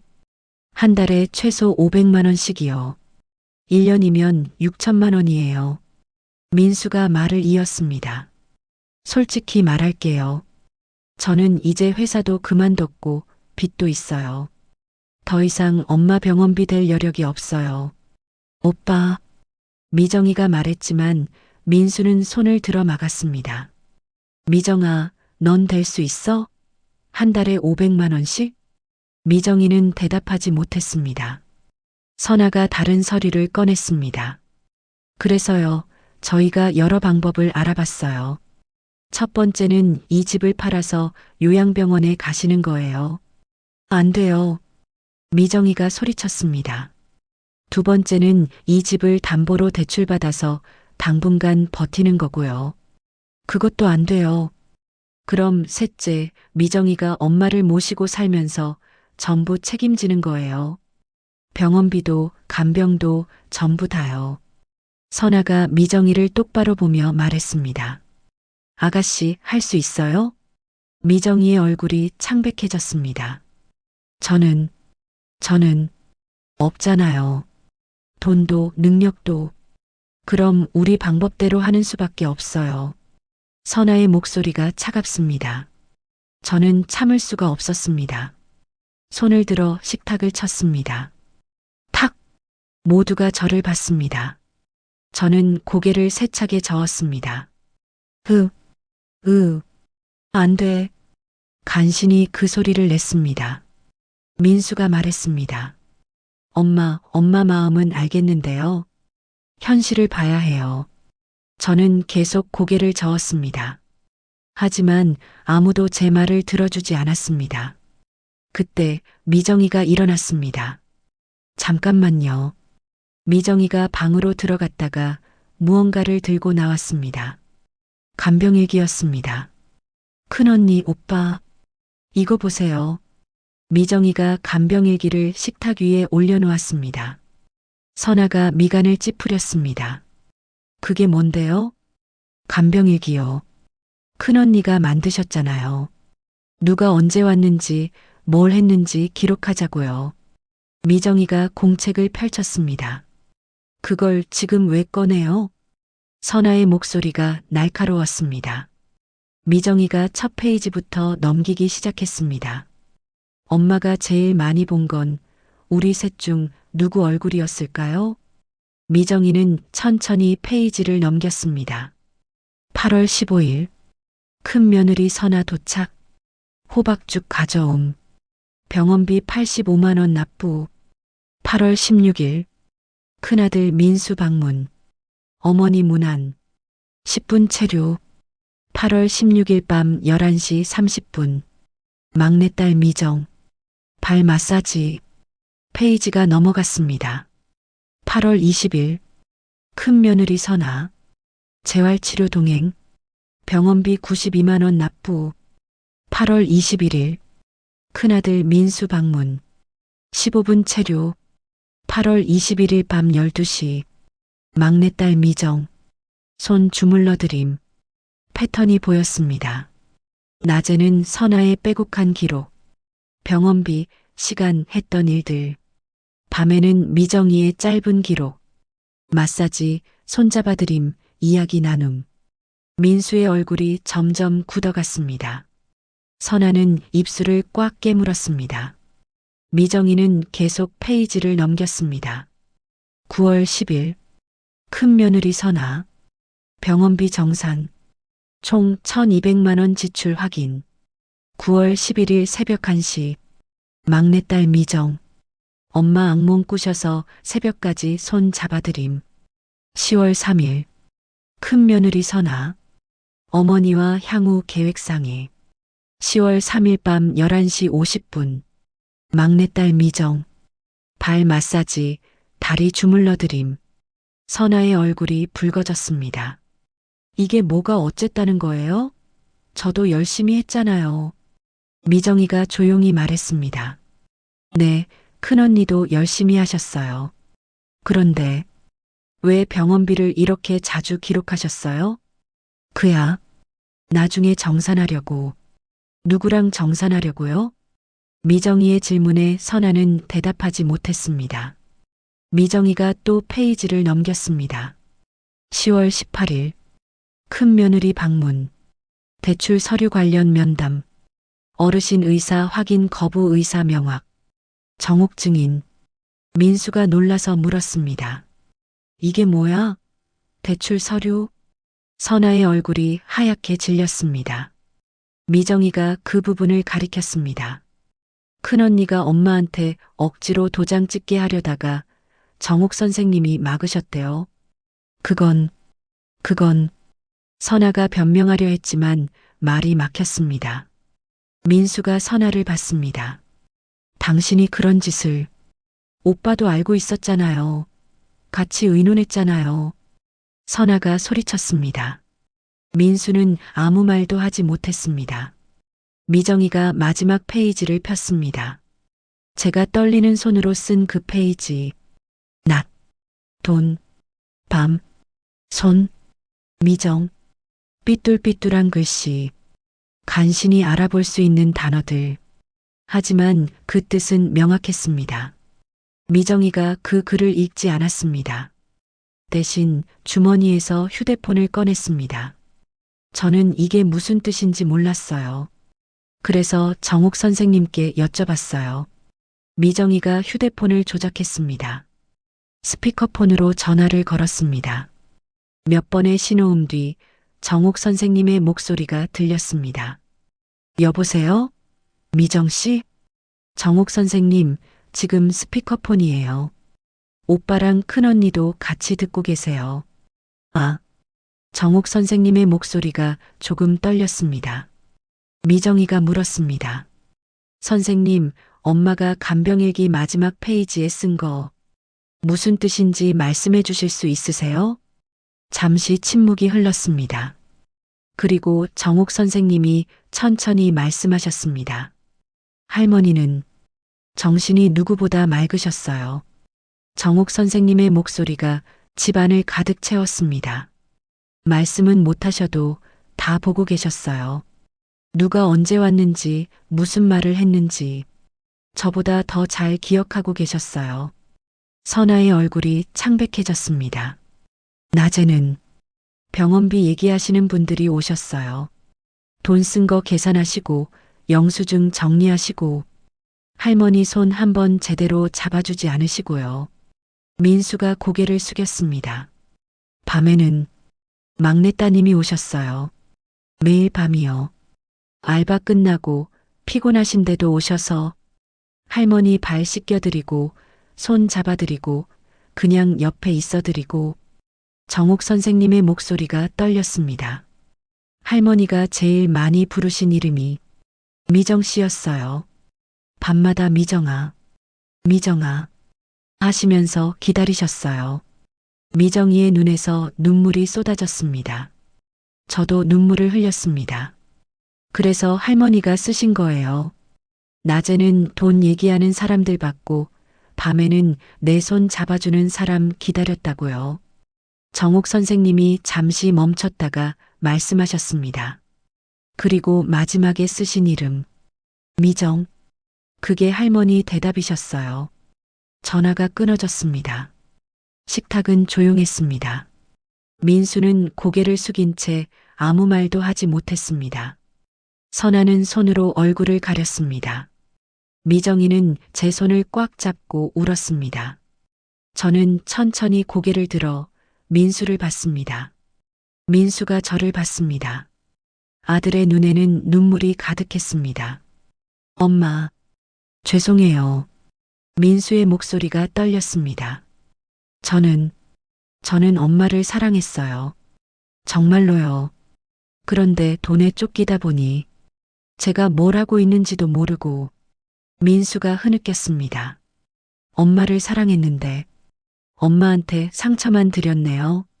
저는 민수의 손을 잡으려 했습니다. 하지만 힘이 없어서 손이 제대로 뻗어지지 않았습니다. 미정이가 제 손을 잡아 민수 쪽으로 뻗어줬습니다. 저는 민수의 손을 잡았습니다. 괜찮아. 소리는 안 나왔지만 입모양으로 말했습니다. 민수는 제 손을 잡고 울었습니다. 선아도 울고 있었습니다. 어머니, 저도 죄송해요. 저는 나쁜 사람이 아니었는데, 선아가 말했습니다. 처음엔 정말 어머니 도와드리고 싶었어요. 그런데 언제부터인가 계산하게 됐어요. 우리가 이만큼 했으니 이만큼은 받아야 한다고. 선아가 간병일기를 받습니다. 저는 어머니를 사람이 아니라 숫자로 봤네요. 선아도 고개를 숙였습니다. 저는 선아도 이해했습니다. 며느리도 힘들었을 겁니다. 남편 빚에, 생활비에, 아이들 뒷바라지에. 힘들다 보니 계산하게 된 거겠죠. 저는 고개를 끄덕였습니다. 이해한다는 뜻으로요. 미정이가 간병일기를 조심스럽게 덮었습니다.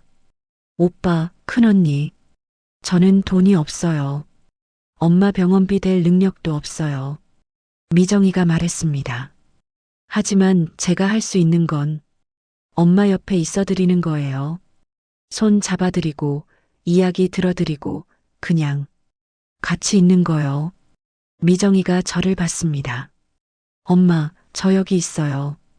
계속 여기 있을게요. 저는 미정이의 손을 꽉 잡았습니다. 고맙다, 미정아.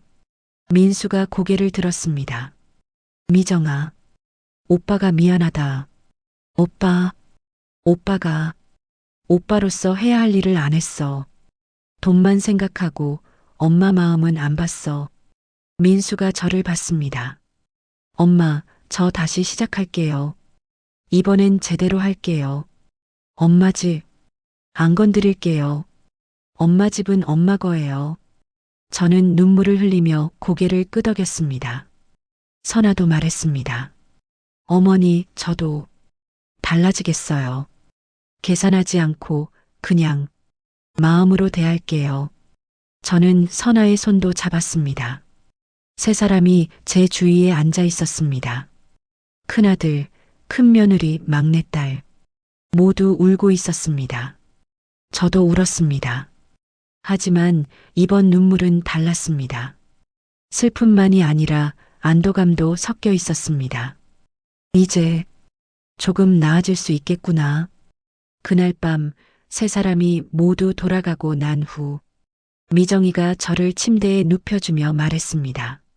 엄마, 간병일기 정말 잘 쓰셨어요. 저는 미정이를 보며 웃었습니다. 입이 돌아가서 제대로 된 웃음은 아니었지만요. 미정이가 간병일기를 가져와서 제 옆에 놓았습니다. 엄마, 이거 덕분에 진실을 말할 수 있었어요. 저는 간병일기를 보며 생각했습니다. 이 작은 공책 하나가 가족을 구했습니다. 말 못하는 제 목소리가 됐습니다. 진실의 증인이 됐습니다. 고맙다, 이 작은 공책아. 저는 눈을 감았습니다. 이제 조금 편안하게 잠들 수 있을 것 같았습니다. 간병일기가 진실을 말한 그날 밤 이후 집안 분위기가 달라졌습니다. 민수는 며칠간 집에 오지 않았습니다. 아마 부끄러워서 얼굴을 못 본 것 같았습니다. 선아도 마찬가지였습니다. 미정이만 평소처럼 매일 왔고 저를 돌봐줬습니다. 그런데 미정이의 얼굴에는 걱정이 가득했습니다. 엄마, 오빠한테 전화했는데 안 받아요. 괜찮을까요? 저는 미정이의 손을 잡았습니다. 괜찮아. 그 아이도 시간이 필요할 거야. 사흘째 되는 날 민수가 왔습니다. 혼자였습니다. 얼굴이 많이 상해 보였습니다. 수염도 안 깎고 눈도 퀭하고 민수는 제 앞에 무릎을 꿇고 앉았습니다. 엄마, 저 생각 많이 했어요. 민수의 목소리가 조용했습니다. 제가 정말 나쁜 놈이었어요. 엄마를 사랑한다고 말하면서 엄마 집만 노렸어요. 민수가 고개를 숙였습니다. 제 인생이 꼬인 게 엄마 탓이 아닌데 엄마한테 짐을 지웠어요. 저는 민수의 손을 잡았습니다. 민수가 저를 봤습니다. 엄마, 저 다시 시작할게요. 이번엔 제대로 할게요. 엄마 집은 손대지 않을게요. 그건 엄마가 평생 일해서 만드신 거니까. 저는 고개를 끄덕였습니다. 민수가 말을 이었습니다. 그리고 미정이한테도 사과했어요. 내가 너무 심하게 대했어. 오빠, 미정이가 옆에서 말했습니다. 괜찮아요. 우리 가족이잖아요. 민수가 미정이를 보며 쓴웃음을 지었습니다. 넌 정말 착하다. 그날 저녁 선아도 왔습니다. 선아는 제 앞에 앉아서 한참을 말없이 있다가 조용히 말했습니다. 어머니, 저 반성 많이 했어요. 선아의 눈이 붉어져 있었습니다. 저는 처음엔 정말 어머니 도와드리고 싶었어요.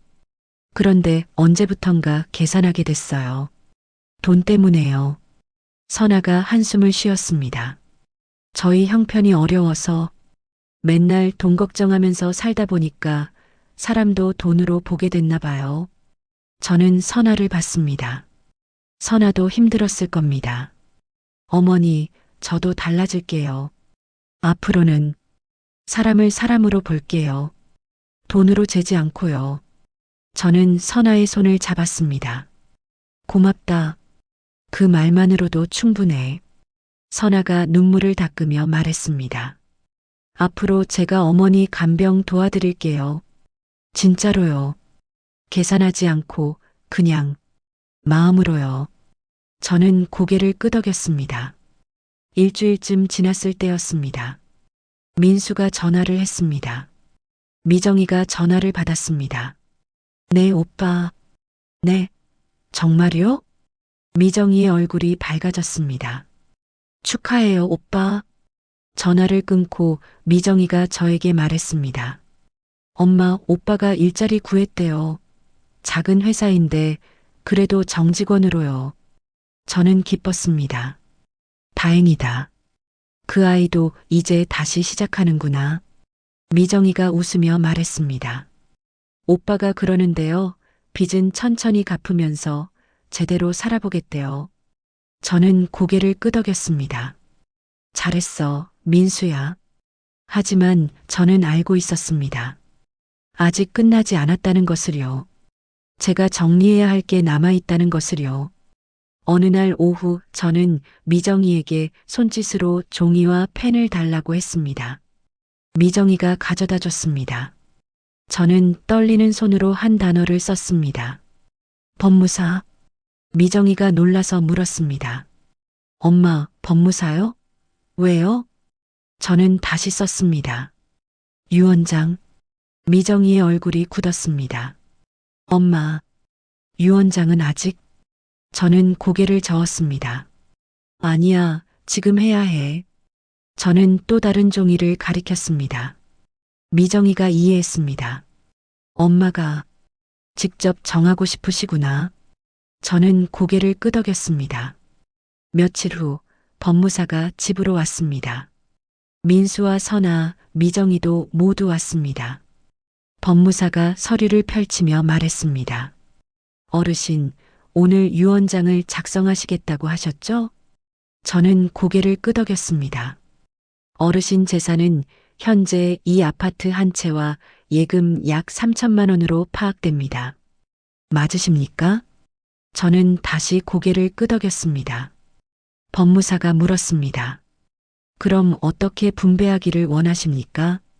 저는 미정이에게 펜과 종이를 달라고 손짓했습니다. 미정이가 가져다 줬습니다. 저는 떨리는 손으로 천천히 썼습니다. 진미정 60%. 민수의 얼굴이 굳었지만 아무 말도 하지 않았습니다. 저는 계속 썼습니다. 민수 20%, 요양비 20%, 그리고 예금에 대해서도 썼습니다. 예금 장례 비용, 남은 돈 반반. 법무사가 제가 쓴 것을 읽고 확인했습니다. 어르신, 아파트의 60%는 막내 따님, 20%는 큰아드님, 20%는 어르신 요양비용으로 사용. 예금은 장례비용으로 사용하고 남은 금액은 두 자녀가 반씩. 이렇게 이해하면 되겠습니까? 저는 고개를 끄덕였습니다. 민수가 입을 열었습니다. 엄마, 저는 괜찮아요. 더 적게 받아도 돼요. 저는 고개를 저었습니다. 그리고 다시 종이에 썼습니다. 너도 내 아들. 민수의 눈에 눈물이 고였습니다. 엄마, 저는 민수를 보며 쓴웃음을 지었습니다. 입이 돌아가서 제대로 웃지는 못했지만요. 너도 내 자식이야. 미정이보다는 적지만 그래도 내 몫이야. 미정이가 말했습니다. 엄마, 저는 이렇게 많이 받을 자격이. 저는 미정이의 손을 잡았습니다. 그리고 종이에 썼습니다. 너는 자격 있어. 너는 나를 사랑했어. 미정이가 울음을 터뜨렸습니다. 엄마, 선아도 눈물을 닦았습니다. 법무사가 말했습니다. 알겠습니다. 그럼 이대로 유언장을 작성하겠습니다. 어르신, 여기에 서명해 주시겠습니까? 법무사가 서류를 제 앞에 놓았습니다. 저는 떨리는 손으로 펜을 잡았습니다. 왼손으로요. 삐뚤삐뚤한 글씨로 제 이름을 썼습니다. 영심. 글씨가 엉망이었지만 법무사는 고개를 끄덕였습니다. 증인 두 분도 서명해 주시겠습니까? 요양보호사 정옥 선생님과 동네 이장님이 증인으로 와 계셨습니다. 두 분이 서명하셨습니다. 공증까지 마치겠습니다. 이제 법적으로 효력이 있는 유언장이 되었습니다. 법무사가 말했습니다. 법무사와 증인들이 돌아가고 가족만 남았습니다. 민수가 조용히 말했습니다. 엄마, 고맙습니다. 오빠, 뭐가 고마워요? 엄마가 원하시는 대로 하신 거잖아요. 미정이가 말했습니다. 민수가 쓴웃음을 지었습니다. 그래도 엄마가 나를 아들로 봐주셔서 고마워. 민수가 저를 보며 말했습니다. 엄마, 저 열심히 살게요. 그래서 엄마한테 받은 그 20%는 제가 엄마 모시는 데 쓸게요. 요양비, 병원비, 뭐든지요. 저는 고개를 끄덕였습니다. 선아도 말했습니다. 어머니, 저도 도울게요. 계산하지 않고 진심으로요. 저는 두 사람을 보며 미소 지었습니다. 고맙다, 얘들아. 그날 저녁 모두가 돌아가고 미정이와 단둘이 남았습니다. 미정이가 저를 침대에 눕혀주면서 말했습니다. 엄마, 오늘 정말 수고하셨어요. 저는 미정이의 손을 잡았습니다. 미정이가 간병일기를 가져왔습니다. 엄마, 이거 이제 어떡하죠? 저는 간병일기를 보며 생각했습니다. 이 작은 공책, 제 목소리가 되어준 이 공책. 저는 미정이에게 손짓으로 너 가져라고 했습니다. 미정이가 물었습니다. 제가 보관해요? 저는 고개를 끄덕였습니다. 미정이가 간병일기를 가슴에 안았습니다. 엄마, 소중히 간직할게요. 이거 덕분에 우리 가족이 달라졌어요. 저는 웃었습니다. 미정이가 간병일기 마지막 페이지를 펼쳤습니다. 엄마, 여기 한 줄 적어도 될까요? 저는 고개를 끄덕였습니다. 미정이가 펜을 꺼내서 천천히 적었습니다. 2024년 11월 5일. 오늘 엄마가 유언장 쓰셨어요. 엄마는 끝까지 지혜로운 분이셨어요. 그리고 우리 가족을 지켜주셨어요. 사랑해요, 엄마. 미정이의 글씨가 흔들렸습니다. 아마 울면서 쓴 것 같았습니다. 며칠 후 저는 창가에 앉아 있었습니다. 미정이가 휠체어를 밀어서 햇볕이 잘 드는 곳으로 옮겨졌습니다. 엄마, 여기가 따뜻하죠? 저는 고개를 끄덕였습니다. 창밖을 보니 은행나무 잎이 노랗게 물들어 있었습니다. 가을이 깊어가고 있었습니다. 미정이가 제 옆에 앉아서 책을 읽어줬습니다. 저는 미정이의 목소리를 들으며 생각했습니다. 참 많은 일이 있었지. 쓰러지고 병원에 입원하고 가족들이 제 집을 노리고 그 과정에서 상처도 많이 받았습니다. 하지만 동시에 깨달은 것도 있었습니다.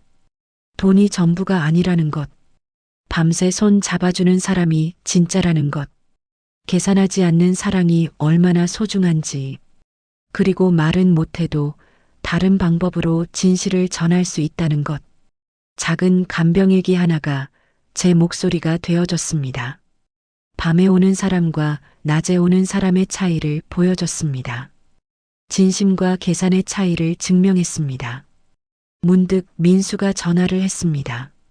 미정이가 받았습니다. 네, 오빠. 엄마 괜찮으세요? 네, 이번 주말에 올 거예요? 좋아요. 미정이가 전화를 끊고 말했습니다. 엄마, 오빠가 이번 주말에 온대요. 큰언니랑 조카들도 함께요. 저는 기뻤습니다. 그래, 가족이니까. 함께 있어야지. 미정이가 웃으며 말했습니다. 엄마, 오빠가 요즘 많이 달라졌어요. 전화할 때마다 엄마 안부부터 물어보고 뭐 필요한 거 없냐고 물어보고 저는 고개를 끄덕였습니다. 사람은 변할 수 있어. 늦었지만 괜찮아. 그날 저녁 저는 침대에 누워서 천장을 봤습니다. 병원 천장과는 다른 제 집 천장이었습니다. 익숙한 천장, 평생을 바라본 천장. 나는 여기서 끝까지 살 거야. 제 집에서, 제 침대에서, 제 가족들과 함께. 비록 몸은 불편하지만 마음은 편안했습니다. 유언장도 썼고 진실도 밝혀졌고 가족들도 달라졌으니까요. 며칠 후 정말로 민수 가족이 왔습니다. 손주들이 저를 보고 할머니 하며 달려왔습니다. 저는 손을 들어 손주들을 쓰다듬었습니다. 제대로 말은 못하지만 손주들은 알아들은 것 같았습니다. 할머니, 많이 좋아지셨어요? 저는 고개를 끄덕였습니다. 민수가 큰 봉지를 들고 왔습니다. 엄마, 과일 사왔어요. 엄마 좋아하시는 배랑 사과요. 선아도 음식을 가져왔습니다. 어머니, 미역국 끓여왔어요. 드실 수 있으시죠? 미정이가 웃으며 말했습니다. 엄마, 오늘 다 같이 밥 먹어요. 저는 고개를 끄덕였습니다. 식탁에 다 같이 둘러앉았습니다. 민수, 선아, 손주들, 미정이, 그리고 저. 오랜만에 보는 풍경이었습니다. 다 같이 밥 먹는 모습. 예전에는 당연했는데 이제는 소중하게 느껴졌습니다. 밥을 먹으면서 아이들 웃음소리가 들렸습니다. 민수와 미정이가 농담을 주고받았습니다. 선아가 저에게 국을 떠서 입에 넣어줬습니다. 어머니, 천천히 드세요. 저는 국을 삼키며 눈물이 날 것 같았습니다. 이게 가족이구나. 식사가 끝나고 아이들은 거실에서 놀았습니다. 민수와 미정이가 설거지를 했습니다. 선아가 제 옆에 앉아서 조용히 말했습니다. 어머니, 저 요양보호사 자격증 다시 공부하려고요. 저는 선아를 봤습니다. 어머니 돌봐드리면서 깨달았어요. 제가 이 일을 좋아했다는 걸요. 돈 때문에 하는 게 아니라 사람 돌보는 게 좋아서 했었다는 걸요. 선아가 미소 지었습니다. 다시 시작해 볼게요. 이번엔 제대로요. 저는 선아의 손을 잡았습니다. 잘했어. 늦지 않았어. 해가 저물었습니다. 민수 가족이 돌아가고 미정이와 저만 남았습니다. 미정이가 저를 침대에 눕혀주면서 말했습니다. 엄마, 오늘 좋았죠? 저는 고개를 끄덕였습니다. 미정이가 이불을 덮어주며 말했습니다. 엄마, 우리 앞으로도 이렇게 지내요. 오빠도 자주 올 거고, 저도 여기 있고. 미정이가 잠시 말을 멈췄다가 조용히 물었습니다.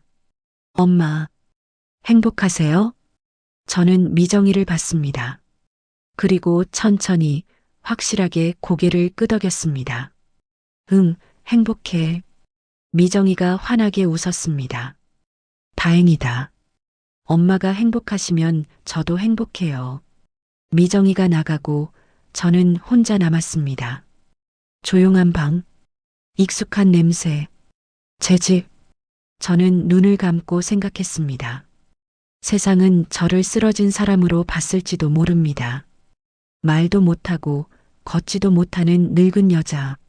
하지만 저는 알고 있습니다. 저는 한 번도 쓰러진 적이 없다는 것을요. 오히려 그 어느 때보다 또렷하게 세상을 봤습니다. 누가 진짜 저를 사랑하는지, 누가 계산하는 건지, 무엇이 중요한지. 말은 사라졌지만 진실은 남았습니다. 작은 간병일기에 적힌 그 기록들이 제 목소리가 되어 진실을 말했습니다. 돈 쓴 사람도 고마웠지만 끝까지 남는 건 밤새 제 손 잡아준 사람 이름이었습니다. 미정. 저는 침대 옆 서랍을 열었습니다. 거기에는 유언장 사본이 들어 있었습니다. 그리고 그 옆에 작은 간병일기가 있었습니다. 미정이가 보관하고 있지만 사진을 찍어서 저도 갖고 있었습니다. 저는 그 사진을 봤습니다. 마지막 페이지. 제가 떨리는 손으로 쓴 단어들. 낮, 돈, 밤, 손, 미정. 그리고 그 밑에 미정이가 쓴 마지막 문장. 오늘 엄마가 유언장 쓰셨어요. 엄마는 끝까지 지혜로운 분이셨어요. 그리고 우리 가족을 지켜주셨어요. 사랑해요, 엄마. 저는 그 글을 보며 미소 지었습니다. 나도 사랑해, 미정아. 창밖을 보니 달이 떠 있었습니다. 환한 보름달이었습니다. 저는 그 달을 보며 생각했습니다. 인생은 참 신기합니다. 쓰러질 때는 끝인 줄 알았는데 오히려 새로운 시작이었습니다. 말을 잃었을 때는 절망했는데 오히려 진실을 더 명확하게 볼 수 있었습니다. 가족이 흔들릴 때는 무너지는 줄 알았는데 오히려 더 단단해졌습니다. 저는 눈을 감았습니다. 편안한 마음으로 제 집에서, 제 침대에서. 내일은 미정이가 또 올 겁니다. 주말에는 민수네 가족이 올 거고요. 그렇게 하루하루 우리는 함께 살아갈 겁니다. 완벽하지는 않지만 진심으로요. 계산하지 않고 사랑으로요. 세상은 내가 쓰러진 줄 알았지만 나는 그 어느 때보다 또렷하게 보고 있었습니다. 누가 진짜 나를 사랑하는지. 돈 쓴 사람도 고마웠지만 끝까지 남는 건 밤새 내 손 잡아준 사람 이름이었습니다. 그리고 이제 나는 알고 있습니다. 집은 내가 평생을 일해서 마련한 것이지만 그보다 중요한 건 누가 나를 집이 아니라 사람으로 봐주는가였습니다. 말은 사라졌지만 진실은 남았습니다.